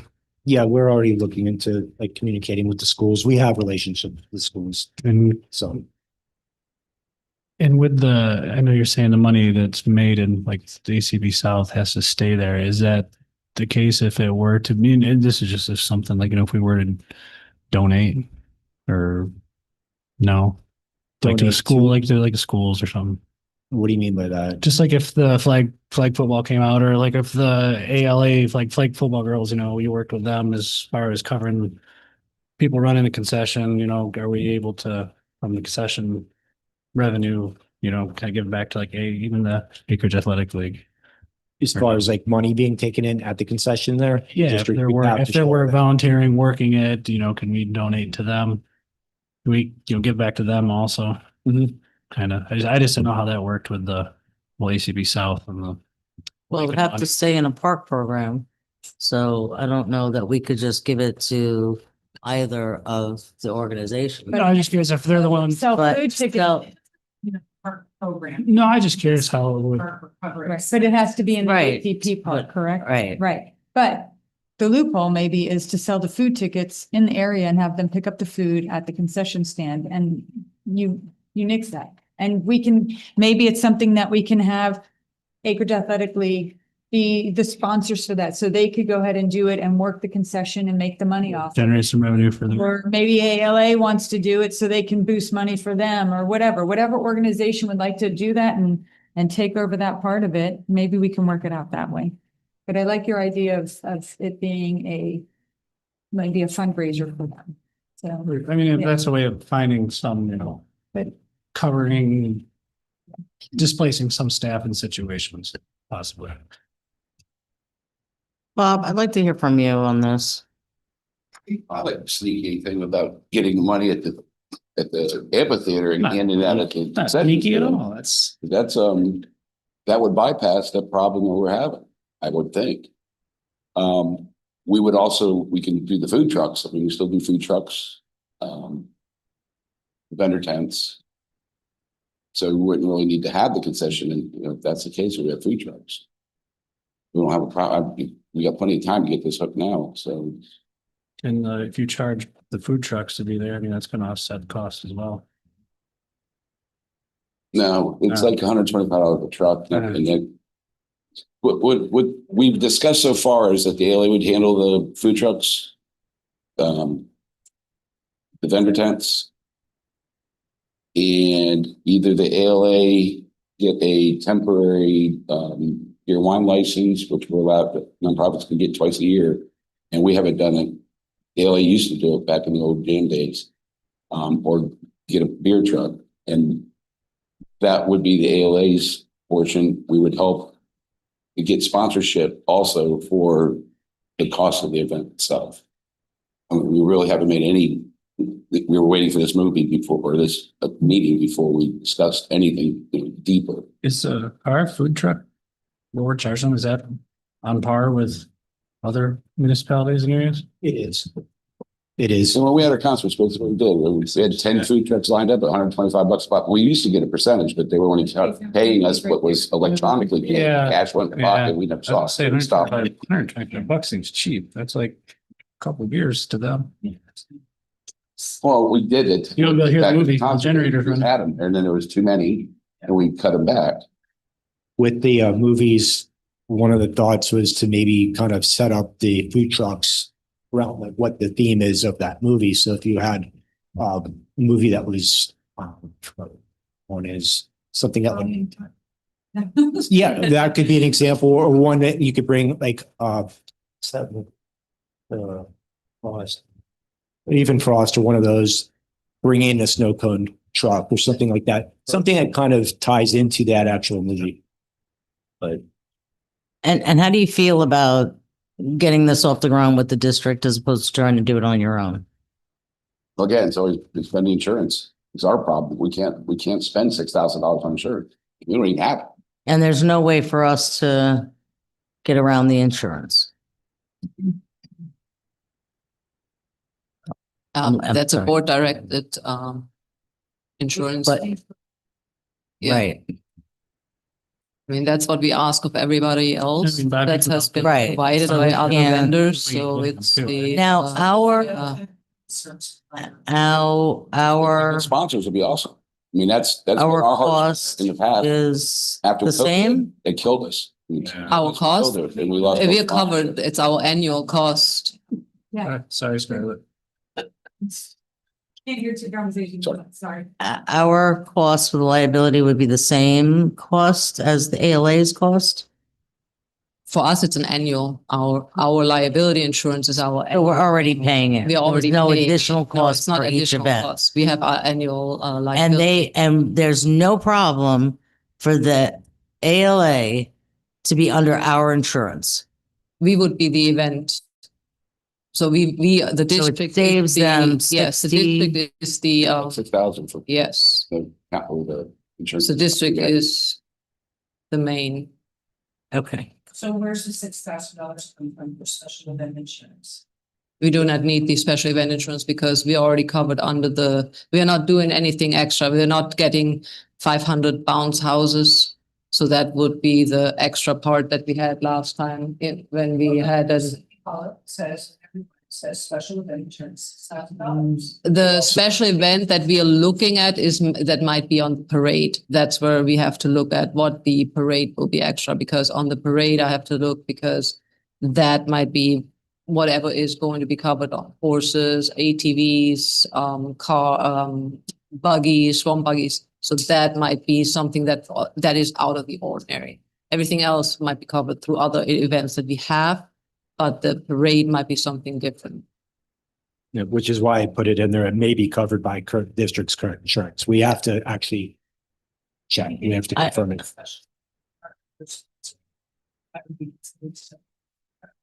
Be exempt. Not exempt. We are having coverage. Our liability coverage is covering anything that is in the park on us. We cannot cover a event that is put on by somebody else.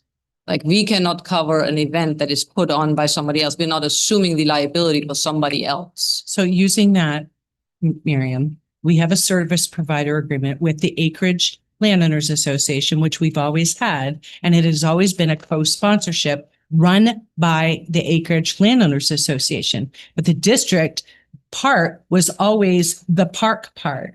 So suddenly that changed and we need to have all this insurance that we never needed to have before.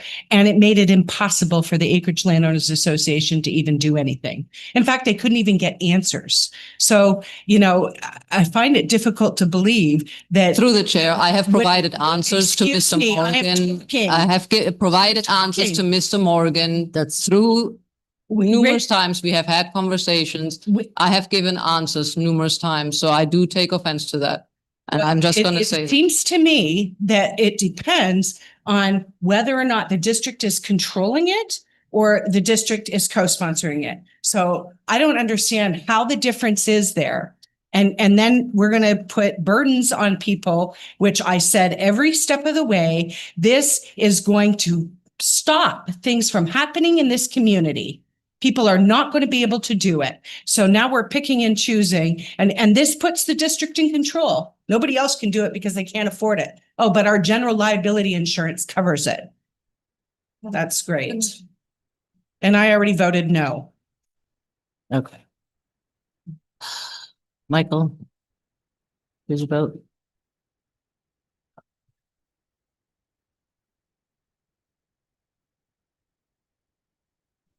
Okay, see that it passes 3-1.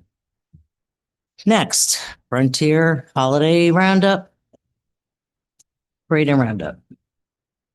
Same thing, same issues. You can. At Hamlin House and We're on 10-3 now. Frontier. That's okay. So this one all right, Patty made the motion. Do we have a second? Michael? That's okay. All right, so this one was always, the district did the parade and ALA did the park stuff. Correct. Right? And we assisted, staff assisted with the park, the setup of the lights, all of that anyway. Correct. Is that the same plan? Well, this one's over at Hamlin House, so it's a little bit different than it was structured in the past. In the past, this event was always at South Expansion until we ran into that issue with the county and the state. So it made more sense to kind of move it. We are, like I said earlier, the only real difference is this is going to happen over two different weekends. So there's more time for the families to come out and actually take photos. All right. Since it was a long. Double the burden. What is our cost for doing it 2 weekends? Or are we looking at, again, are we saying that sponsors or it doesn't happen and just do a parade? Or is the ALA going to do the park part? So the parade is only one day. So the only Right. thing that's really going on more than once is the actual pictures with And the safety, residents do love the. which is free. But we will have staff there, obviously, at least 1 or 2 people just for safety reasons more than anything. But Okay. And Bob, your role in the holiday one? Vendor trucks.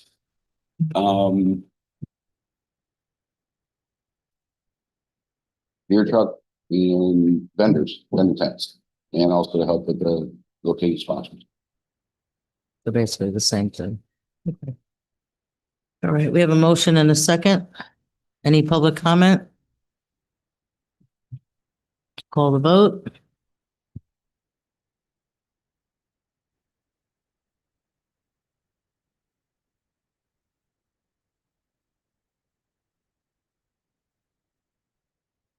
Okay, see that it passes 3-1.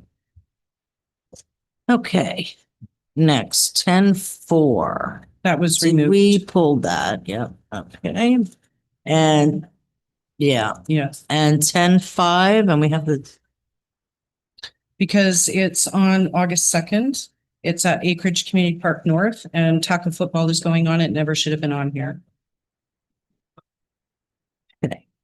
facility use permit for God's Loving Hands Feeding the Homeless. I'm looking for a motion to approve. How did that go? That shouldn't even be on there. Oh, no, we gotta reset it.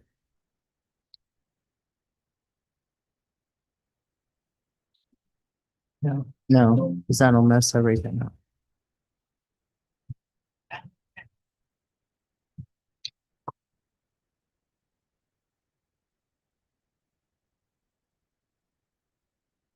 Is there a way to skip it?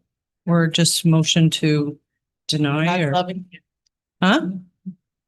Okay, very good. I'm gonna make a motion to deny that. And the reason for that is because it's at Downers Park. And we already have a permit for Downers Park. The district. Loxahatchee Lost and Found has their We event. approved their green market. So it's too small of an area to do it at that park. Are there any other options? This thing is not responding to me Well, and it's not allowing me to. they actually usually have making multiple motion days to that they're deny. looking to put the food truck over there, and there'll be days that wouldn't conflict with that request. So that's why it's on here, because it could be other options. Okay. Does anybody have any questions? You for said the there app- was not other options? What happened? You said there wasn't other options for? I mean, we could consider other parks, but the reason we chose this park was because they originally were based off of Seminole Pratt. Where on Seminole Pratt? Were previous? Yeah, it was Seminole. Were you at the It's the- fair on the bend? Yeah. Yeah, okay. You don't mind, sir, could you please introduce yourself? Yes, sorry about that. My name is Mr. D.A. Dorset. I am the founder and CEO of God's Loving Hands, Feeding the Homeless Incorporated. We are a nonprofit that helps a homeless community in Palm Beach County. We've been around since 2012. We fed over about 6,500 people. We're a small nonprofit, but we do what we can. It's a home-based nonprofit. We have today partnered with Goodwill Gulfstream to house some of their clients coming out of their program. So we're working with them as well. The monies that we generate from this food truck goes back into the nonprofit, and then it goes back to the community. So this is just a food truck? Yes. Just one unit, self-contained. Licensed with DVPR? Yes. No, we don't, because they we are don't nonprofit, we don't. They don't require that Yes. anymore, right? Yeah. I know on the county right away, it's permitted without a permit. Is there a reason why you wanted to do it at the park? Do you think that you're gonna have a draw going to the park? Oh, yeah. I mean, I'm already well-known because I've set up in that particular area where I was. I still got customers calling me, trying to figure out where I went to. So I've been there since January, and they told me I had to move because, some political stuff, May 24th. So that's why I came to the district to see if I can do it in the park where there's plenty of parking. It's beautiful enough area that I can do what I need to do. So. Have you worked? So, I'm sorry. Are you looking at doing this like to coincide with the green market so he could use some of that? Well, what days is the green market on? I mean, Sundays. Sundays? Well, I will be set up between Thursday and Sunday. And that'll So take Thursday, parking Friday, away. Saturday, Sunday. And if Sunday is an issue, we can always take that off the table Right. as far as the permit, which is why I wanted to present it to you, so the board can look at it. How long have you, are you out of the acreage? Say that again? Do you live in the acreage? I do not. You do not. Yes. How long were you at that site there? From January For to a May. few months. Okay, so What's- for yeah. very long. Yeah. Where were you? Sorry, I missed the site. Oh, you were at the barbecue place. No, That was on the right. He was on the right hand west side where the house has like two Yeah. lots. And it was Yeah. At the canal, like the water. Yeah, that's all county Yeah. parking. I mean, Yeah. He was on the Land there. drainage. Yeah. Like that's right. Yeah. Well, we already have that park permitted for Sundays for an event, and it would not be appropriate for us to say it's okay for a food truck to be there when they're having an event and understandable. they're raising money. Yes. We have certain requirements in terms of making sure that you have the proper licensing for a food truck. So I'm not opposed to you being there Thursday, Friday, Saturday, provided it works out and it doesn't cause a problem for our neighbors. Right. But we've already got an event on Sundays there. So for that That's reason is the reason that I denied it. So Yeah, I would amend it. I would make a motion to amend Instead of denying. it instead of to deny it to say that to remove the Sunday, that it's not available for Sundays, or Loxahatchee Lost and Found has a right of first refusal in terms of dates because we committed to them for their program. And did you say that they submitted an amendment for their permit or? No, Someone else? The next one behind it has, Okay, they all right. submitted a second permit. Would you be willing to, on the days that they're there, work with them potentially? I Like, don't think we should put that on them. I'm not saying, it's an option. I'm not saying that to force them. He could be another vendor and he could pay a vendor fee. And then whatever is left over goes to your program. Yeah. I mean, he could, having But another he would have vendor, to go to them but because it's their it event. has nothing to do with us here. So I would suggest reaching out to them. When did you want to start this? My truck will be ready in the next couple of weeks. Okay. Yeah. Why don't we do this? For the record, this is a 6-month term. It would be a long. Well, I was kind of going off what you were saying too. Maybe if he were to have a specific crowd, that they may not be able to gather that Sunday. And it If an may extra hold 30, them. 30 Yeah, I mean, I'm already established. Their fee is 30 very people come small. through from him and then they venture out into their thing and buy things and Exactly. reach out. It's providing. But they could say no. That's why Right, we're- they could say no. Yeah. We're full But scale. I would reach out to them. So let's do it. And is this something, is this something they do every Sunday? To permit it for Thursdays through Saturday. That's the motion. And Okay. if he wants to deal with them Sunday, he can deal with them. Yeah. But then he's we gotta could come back to subject us. To approval by, No, because their arrangement with Loxahatchee County has nothing to do with us in our current. He would be a vendor for them. for them. Oh, And okay. he Yeah, would go okay. under their permit on that Sunday. And obviously, Right. it's subject to all our standards, staff, people review, whatever. Right. And Kenny the can thing get that you their I have information. now is that I thought that they may have other events on weekends. So what I was talking about, the right of first refusal, is if it, like a Saturday, not a Sunday. So They don't typically do Saturdays, just Sundays. But if they're going The to do market. something on a Saturday, they would have priority, is what I'm trying to say. Right. And Because he would then need to enter into the same agreement Right. it would be on a if Sunday. they were with willing them. to do that. Okay. So the right of first refusal is for Saturdays. Okay. We want that in the motion. Yes, please. Yes. Is this something they do every Sunday?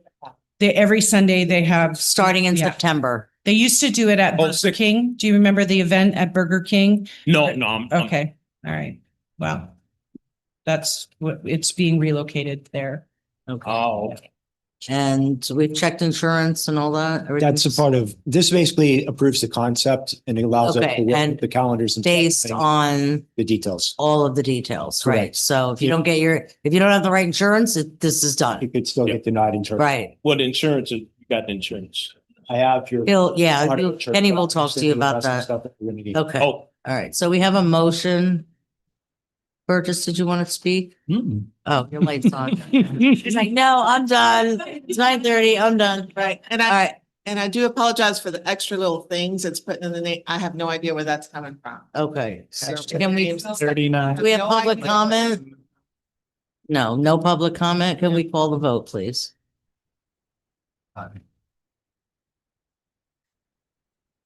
Okay. Yeah. Have you reached out to the Okay. the owners of U That it Farm? passes 4-0. U Farm owners, have you reached out to them? The U Farm on the corner? no. Because I know they have food trucks Okay. permanently there. You talking about up the street? Yeah.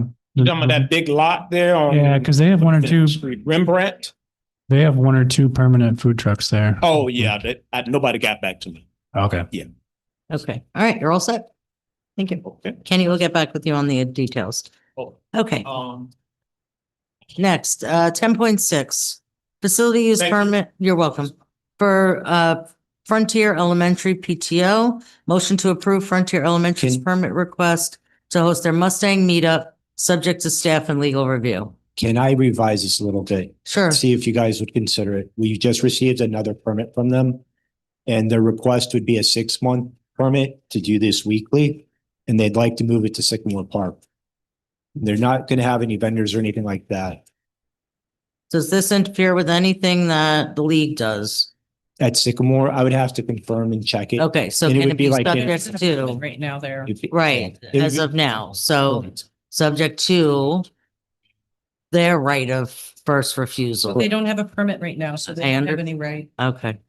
All right, so do we, But I'm just I understand. questioning, Frontier is closer to Temple. Why do they want to go to Sycamore? It sounded like they wanted to use the basketball courts and they have more access to a full park that's ready to go Isn't there in basketball Temple. courts at Temple? But when are we reopening that? It's in the budget. It was just approved for the Yeah, it's budget. gonna So be- after October, we'll be able to work on that project at that and point. we could always move them over. Correct. Okay, do we have a motion? So moved. Someone motion. Second? Okay. There you go. Oh, Michael, it- Michael so beat with you the- to it. Okay, so, yeah, So So the motion is the amendment to Sycamore Park. That's it. What about I'm sorry, Oh, the and 6 months? 6 months, yeah. That way I don't have to bring it back. We're next- approving it at Sycamore for 6 months, subject to legal and staff review. All right, and no public comment? No, okay, let's call the vote.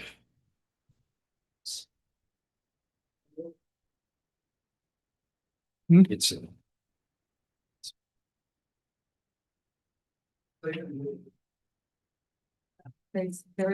Oh, okay. What? Sorry, Tracy, I can't see that on my end. We'll be right with you. Perfect. Can you hear me? We can, thank you. Oh, great. Oh, thank you so much for considering our permit. So yes, we decided to move to Sycamore because we weren't sure when Temple was going to be ready with the basketball courts. And it's really, the permit extends through May and it's one Friday per month. And on that extended permit, the second one, I put all the dates. So it's one Friday afternoon per month through the school. Very good. Very good. Thank you so much for clarifying that. Okay, and we called the vote. Motion passes 4-0. Okay, consent agenda. I need a motion, plus what we've pulled. So this is already up here because, Yes, before. yeah, Sorry. that's okay. But are the amendments are there, right? Like. Amendments. Because we removed 11-8, no. I'll do that. We removed Okay. 11-4. 11-16, no. No, it was Well, you- 11-8, 11-9, 11-19 was already voted on. 11. Right. 8, 9, and 19.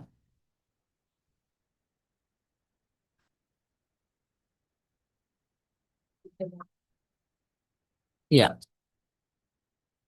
And 19. Oh, I don't think it was 11. I have a Yeah. question. Why'd we do that one? Oh, no, it was 11-9. I'm sorry. You're right, Scarlett. Sorry. I initially had that circled, right? Because we said the 20th and Oh. 21st.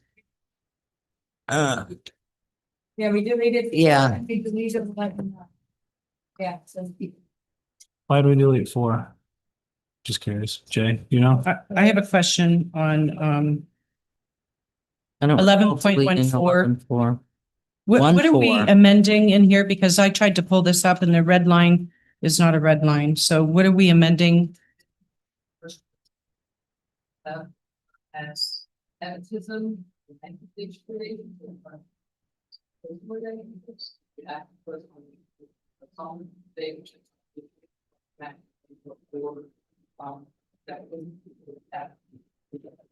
So would it, you added it to what? Like, it's prohibited? Yeah.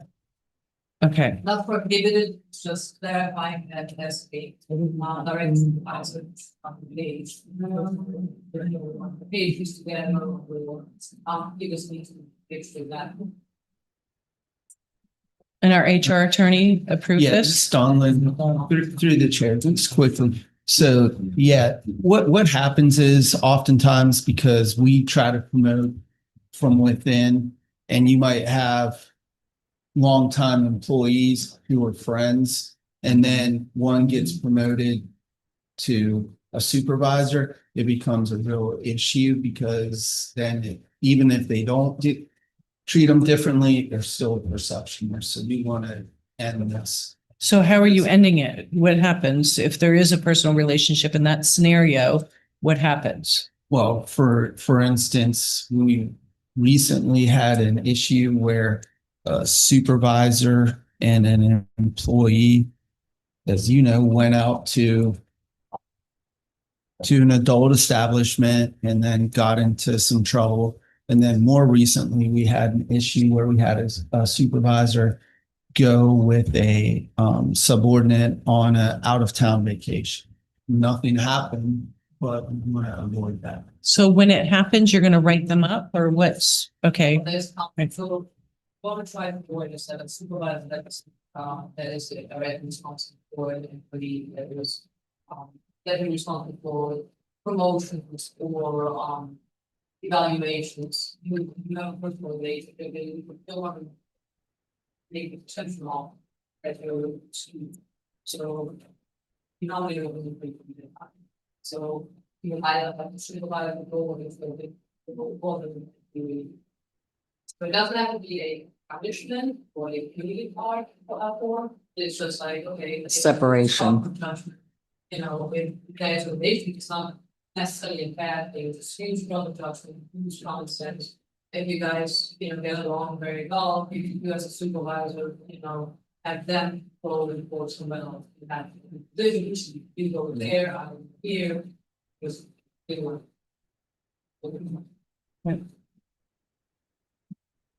Miss Donald did review this and she was going to be on this, but I did not think it was necessary to have her be on tonight because if there was an issue, the board could always table it. And she could be at the next meeting, we'd have it on regular, but it's a very minor adjustment or revision. Okay, so we need a motion. Okay, It's already done. all right, Betty. Did you say we were removing 11.4 or you were discussing 11.14? Oh, I had a question on 11.14. I just clarified that. Okay, because earlier I think I said 11.4. 11.4, 10.4 was removed. It was 11. 11.4. Oh, That's 11.4 was removed for staff because that wasn't. what was that? 11 that displays? was, Yeah. Hamlin permit. I guess it's not ready. It's P05. I don't know why. Isn't that- I don't know why that was removed. That's a splice of a line. They said 11. That's it. Yeah, that was. I didn't know if it was delete beginning. remove for discussion or. Wasn't that from your list, Elizabeth? 11.4 was yours on consent. Do we even get 11.14? It's a special permit for a splice of an FPL line. I don't understand why it would be removed. We didn't, it wasn't. So Yeah. Yes, I specifically remember that. So, so amend the motion for consent agenda to just include 11.4. Or would it be easier to just make a simple motion? Here we go. Huh? You just have to do it. We'll do it again. So we're adding 11.4 back in. Yeah. One second.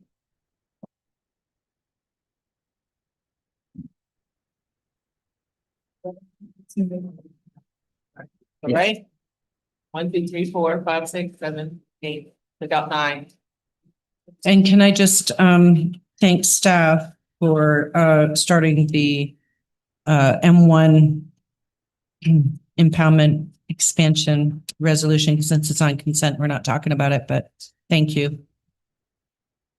Okay, we have a motion and a second. All in favor? Okay. See that passes 4-0. All right. Here. Okay. Staff presentations. Do we have anything, Mr. Hanson? Just quickly. So, a week or so ago, and I don't have it on here. We did that formally, but Mr. Lawrence, Mr. Robinson, and I had a very good conversation. because of ACP North and just the issues that we have there with the fields and with the press box and all of that. So Mr. Lawrence has done some good research on some ways where, and so has Mr. Robinson, where we think we can potentially do some upgrades to that press box without going completely overboard, or however you want me to describe it. But also some ways to address additional restrooms and potentially a concession area near the football fields where the current pavilion is. So I'm hoping either at the August board meeting or even the September board meeting, we could bring that to you and discuss it more, because there's a lot of options now with prefabricated buildings, especially restrooms, things like that, that can save significant monies for the taxpayer, the district. And I know there's been discussion that AAL would like to participate and try to fundraise or pay for some of that. So I think Because we didn't budget for that, so. no, it's so, and it might be something that you want to look at down the road. I know Miss Argue had some conversations with me a week or so ago about some ideas she has for funding. So, but you know, that's something that can be discussed that night, or if she wants to bring those up, but we certainly want to try to move forward and get that park more operational and get that building somewhat as open as we can get it. Might not be the nicest building, but it'll be much nicer than what it currently is. Press box. But we're also talking about looking at the concept of adding prefabricated restrooms in a concession area near the football fields. It wouldn't have to be large, and we wouldn't need a lot of restrooms because we would still have the restrooms at the press box. We'd just add an area closer, and it would also give them the ability, if the board wanted to do concession. However, I think, you know, I'm gonna let Mr. Lawrence speak to this in a second, because there's just two quick updates we want to give. But if the board would like us to bring that forward in either in August or September, Yeah, I'd like to know, you know, the fundraising ideas and how we could do it. So, yeah, all right. Okay. And then Maybe back onto that, the press box. Sorry, thank you. For the press box, you know, utilizing the baseball fields, and that's going to bring more people.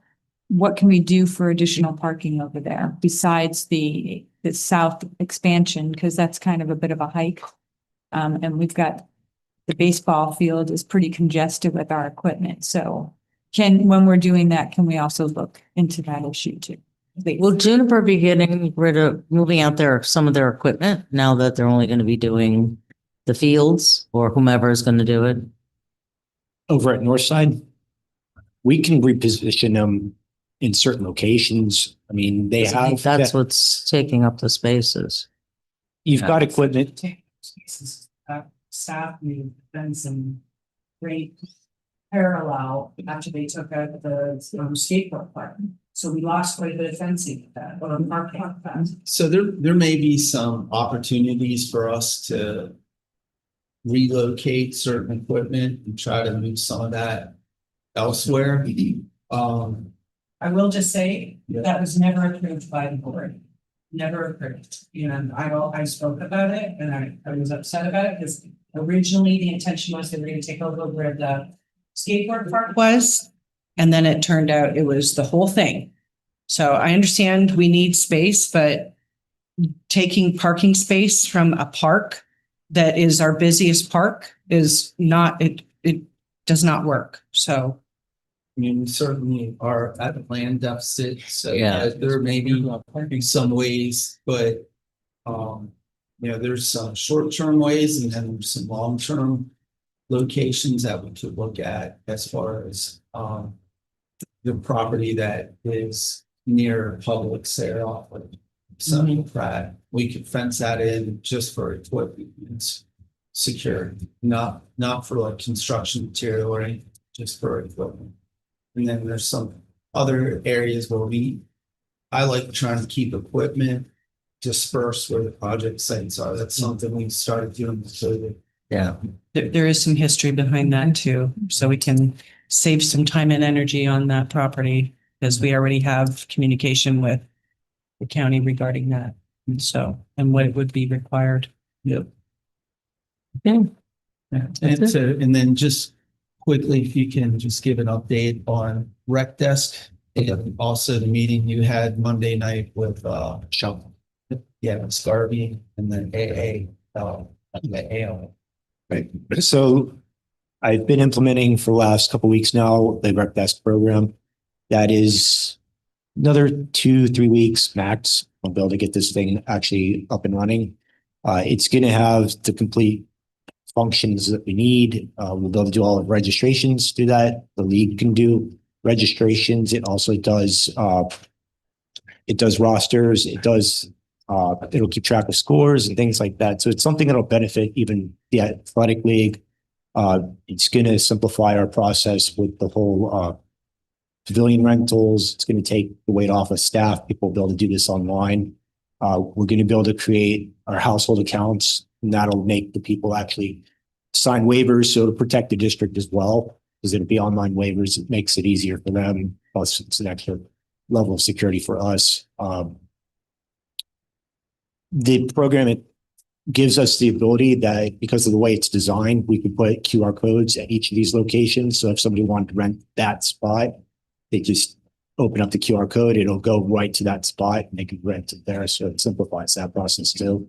The option, let me pull it up real quick and show you. I don't think they want full multi tonight. No. Just a quick, so I won't worry about that, but basically this will also address the issues at Nicole Hornstein with Coggins and making sure that when people sign up to go there, they provide their Coggins, but they also sign an affidavit that they are not a horse trainer or using it commercially. And it keeps track of all that information. So, with this rec program the app that you have or the website, so over the weekend, I had somebody reach out about switching the tennis courts at Sycamore from tennis to adding the pickleball. What is the tip? Is that something they'll be able to do Online? They could put in that request and the request would come to us. How far in advance should that typical request I was go? talking to Jeff about that and we're thinking maybe 2 days. 2 days. So that we get enough time to kind of schedule it in. 30 minutes really probably wouldn't work because it takes about an hour to reinstall everything. Right. We currently have, just so everybody knows, we currently have the courts set up to where there's 2 pickleball courts on one side and then tennis on the other side because we are getting requests for both. Obviously, there's a larger crowd for the pickleball, but there has been requests lately for tennis too. So. I just want to, that'd be great if they can do it there. And if it's like, say, minimum or maximum 48-hour notice, please. Correct. This way they can get in the habit. Correct. Very good. And then, what's the, I'm sorry. I'm just trying to. So we're having on-demand changeover of the court. I'm trying to understand this because I thought that previously it was that we were going to keep one of the tennis courts available for tennis. So what are we doing?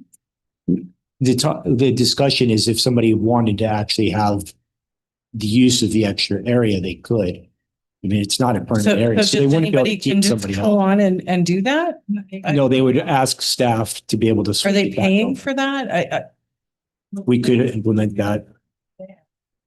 But I think we need to talk about that because I think that creates like a staff burden to have to do that every single time. And it defeats the purpose of having a tennis court. We've already given up tennis court to make some pickleball. It's one thing if we were doing it for a tournament or something, but just if, a resident can just call up and get it, we have to go and do all this work for the resident to play one time. No, let's find another pickleball court that's available. Well, I think where she was going with this. There's other places in the county. It's like West Point and coming here to use our fields it's yeah, I know, but everybody is under construction right now. And so, we've already given up a lot. And I've heard from residents that play tennis that have said, we need to keep the tennis courts. We can't be converted. Pickleball is popular right now, but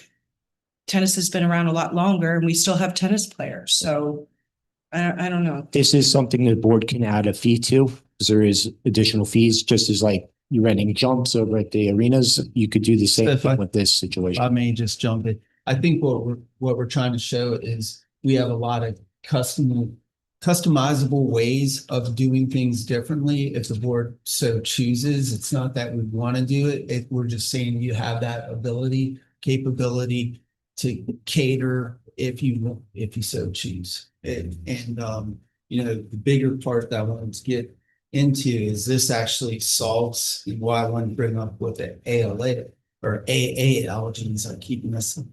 I apologize. Sorry, Mr. Morgan's out there.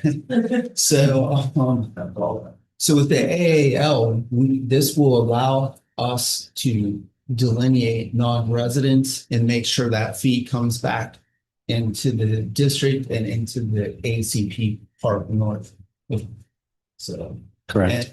But I think the reason why we got off on that tangent was related to the question that Patty asked about the pickleball courts being converted. So I think that that's something that needs to be a district policy that the board is, because we're using resources, and every time we use resources on these kinds of things, they're not getting spent doing other things like, changing out a broken fence or a swing or, something else. So we can't be, we're not a on-demand catering. We're not a city.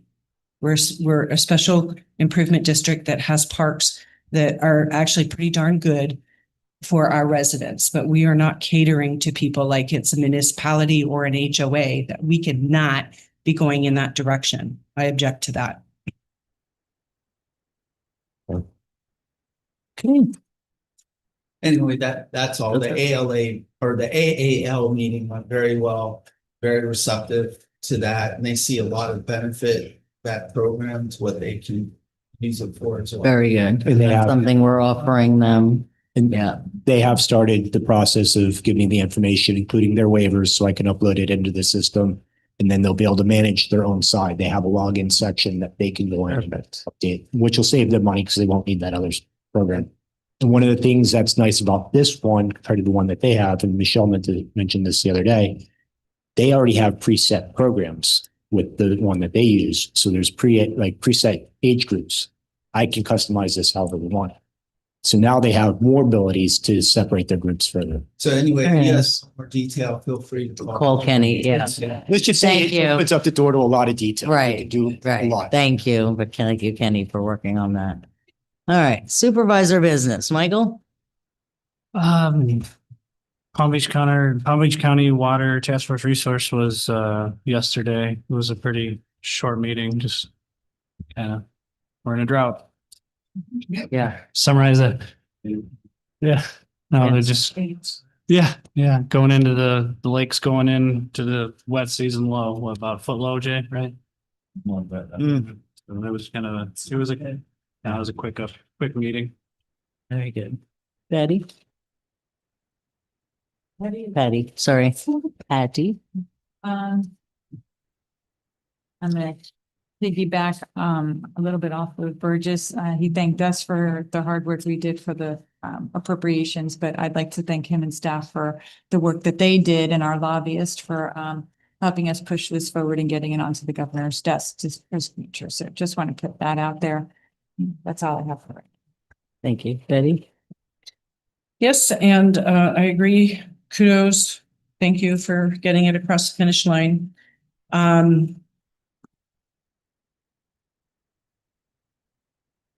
We spent a lot of time lobbying for the Corvette levy. That was approved a couple of years ago. We were going to have a groundbreaking and we still haven't had it. Because Milton happened and then they just got to work. So I'm just following up on what is the status of that and can you get back to us on that? Yeah, because we're not coordinating or spearheading that, but I can certainly talk to South Florida Water Management about doing some type of. Well, I know Mary was working on that and I don't know what happened to it. So Mary McNicholas. Yeah, no, I'll Yeah. talk to it, find out. I just got right into it, but yeah. Okay. 140th project. What is the holdup on that project? Why is it taking so long? Well, the And substantial Tangerine? completion is still, was always August, so.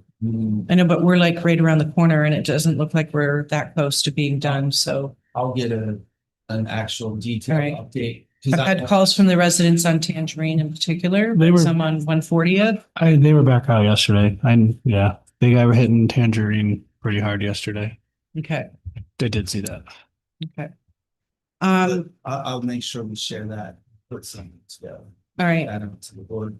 And did I ask the question about the ag production that, we're not spending any money on that until the new budget? Or you said we're spending on it now? Is that what you said? Well, we're getting things set up, so yeah, there's So- money that's. so the money- Spent this current fiscal year. And where did we move that from? I have to go back and look, Because I don't remember that being part of the discussion. So, yeah. and did that come out of the money that we allocated that we were going to use for parks, but we couldn't decide what we were using the money on parks for? No, Okay. no, it would not have come out of that. I'll get back to you. I'm sorry. Okay. I don't know off the top And of my- I did ask for what the balance of that was and because that's not set out or laid out specifically Yep. in the budget, and I want to have a discussion about that. So I requested that be on the next agenda. When did Acreage Community Park open or has it opened yet? So, It's open now and it looks good? Yep. Okay, so the fields are repaired. They're not partially repaired, they're completely. Yeah. Are they? Well, they needed repairs, actually. There's areas that are still thin on the outside areas where people are standing it, but they have been fertilized. But again, the drought has kind of set things back a little bit, but it is getting worked on and it is bouncing back fast. The areas that they play on are all been repaired. So these Okay. areas of dirt that were out there before, we resodded those. areas. Okay, So they're trying to bring back the other areas that were a little thin where the Right. people basically hang out. I'll try and get out there. I think I gotta be there tomorrow. yeah, and through the chair, I actually asked him to go and we can provide the photos. We're not going to identify what cities they are because I don't want to be like that. But there are quite a few fields out there that were affluent cities and their actual fields, not around their fields, were in bad shape. And they have irrigation and everything else, so. You go back 6 years and make it worse than that. So I don't care about any other city. I care about how much money we've spent in the Exactly. condition of our fields. And I've traveled around a lot. I've seen a lot of different parks and, I think what we care about is our parks and the condition that they're in. So, I only bring that up because we spend a lot less than a lot of these. and other theirs are not in good cities. shape. Yeah, they're Okay. in good shape. So, I look forward to seeing it and, hopefully it upholds with, the weather.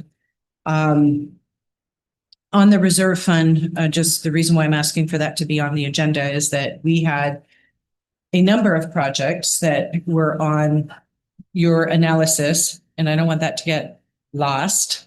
Prior to that, we were having discussions. One of the things was the press box.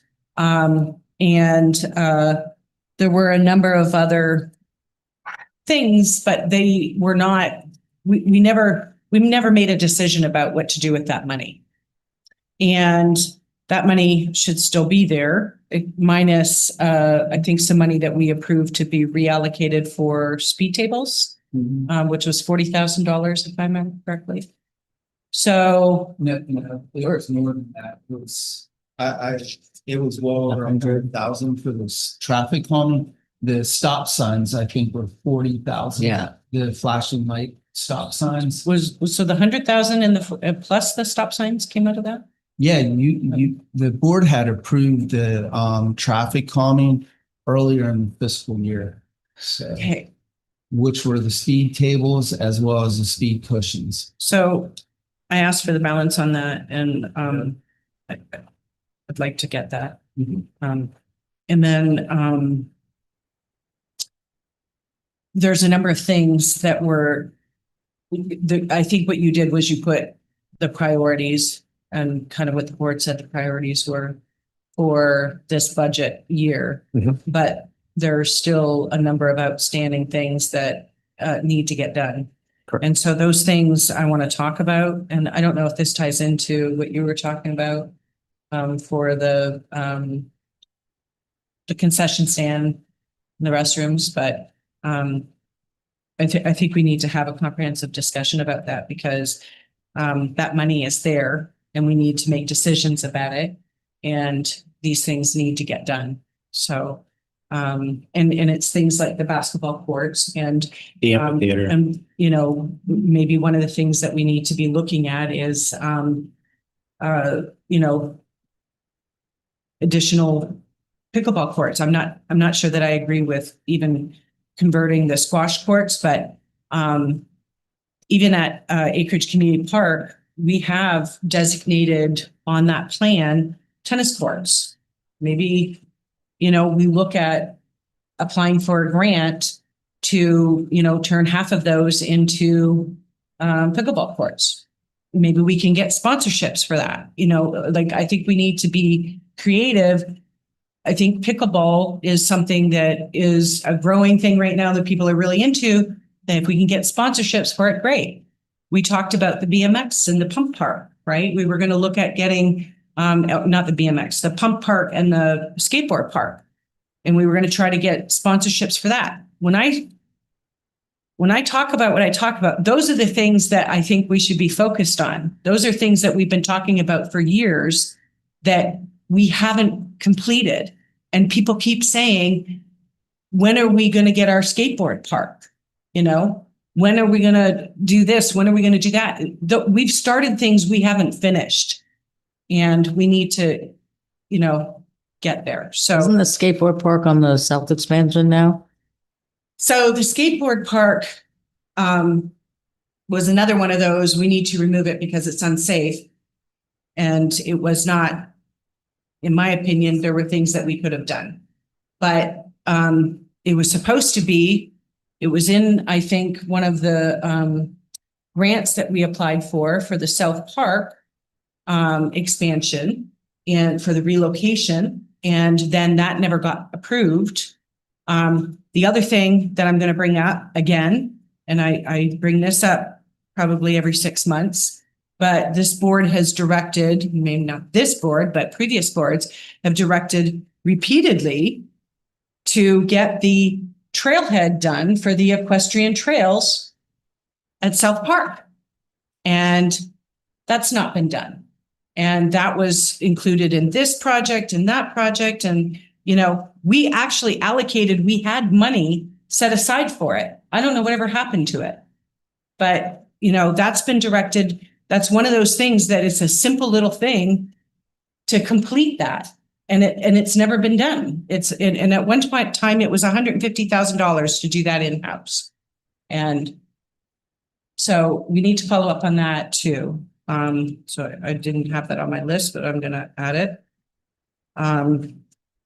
So anyway, I'm cursed with having a memory, and it goes to the history and all the different things in this community. And it is frustrating when I feel like we're spinning our wheels and doing things that are over and over the same things that have been done in the past that didn't work. So I'm never going to be quiet about it. I think it's my job as an elected supervisor to represent the taxpayer. And when I get taxpayers calling me and they're screaming about what's going on, you betcha I'm going to be here at these meetings talking about it. So to that point, this upcoming budget, That was the other thing I needed. If I'm in the middle of talking. I'm please. sorry, but you can't throw This is something my- out like that and then expect me not to respond. Okay, I'm not sure what you're talking about, Burgess. So you're saying that we did not do something that the board directed.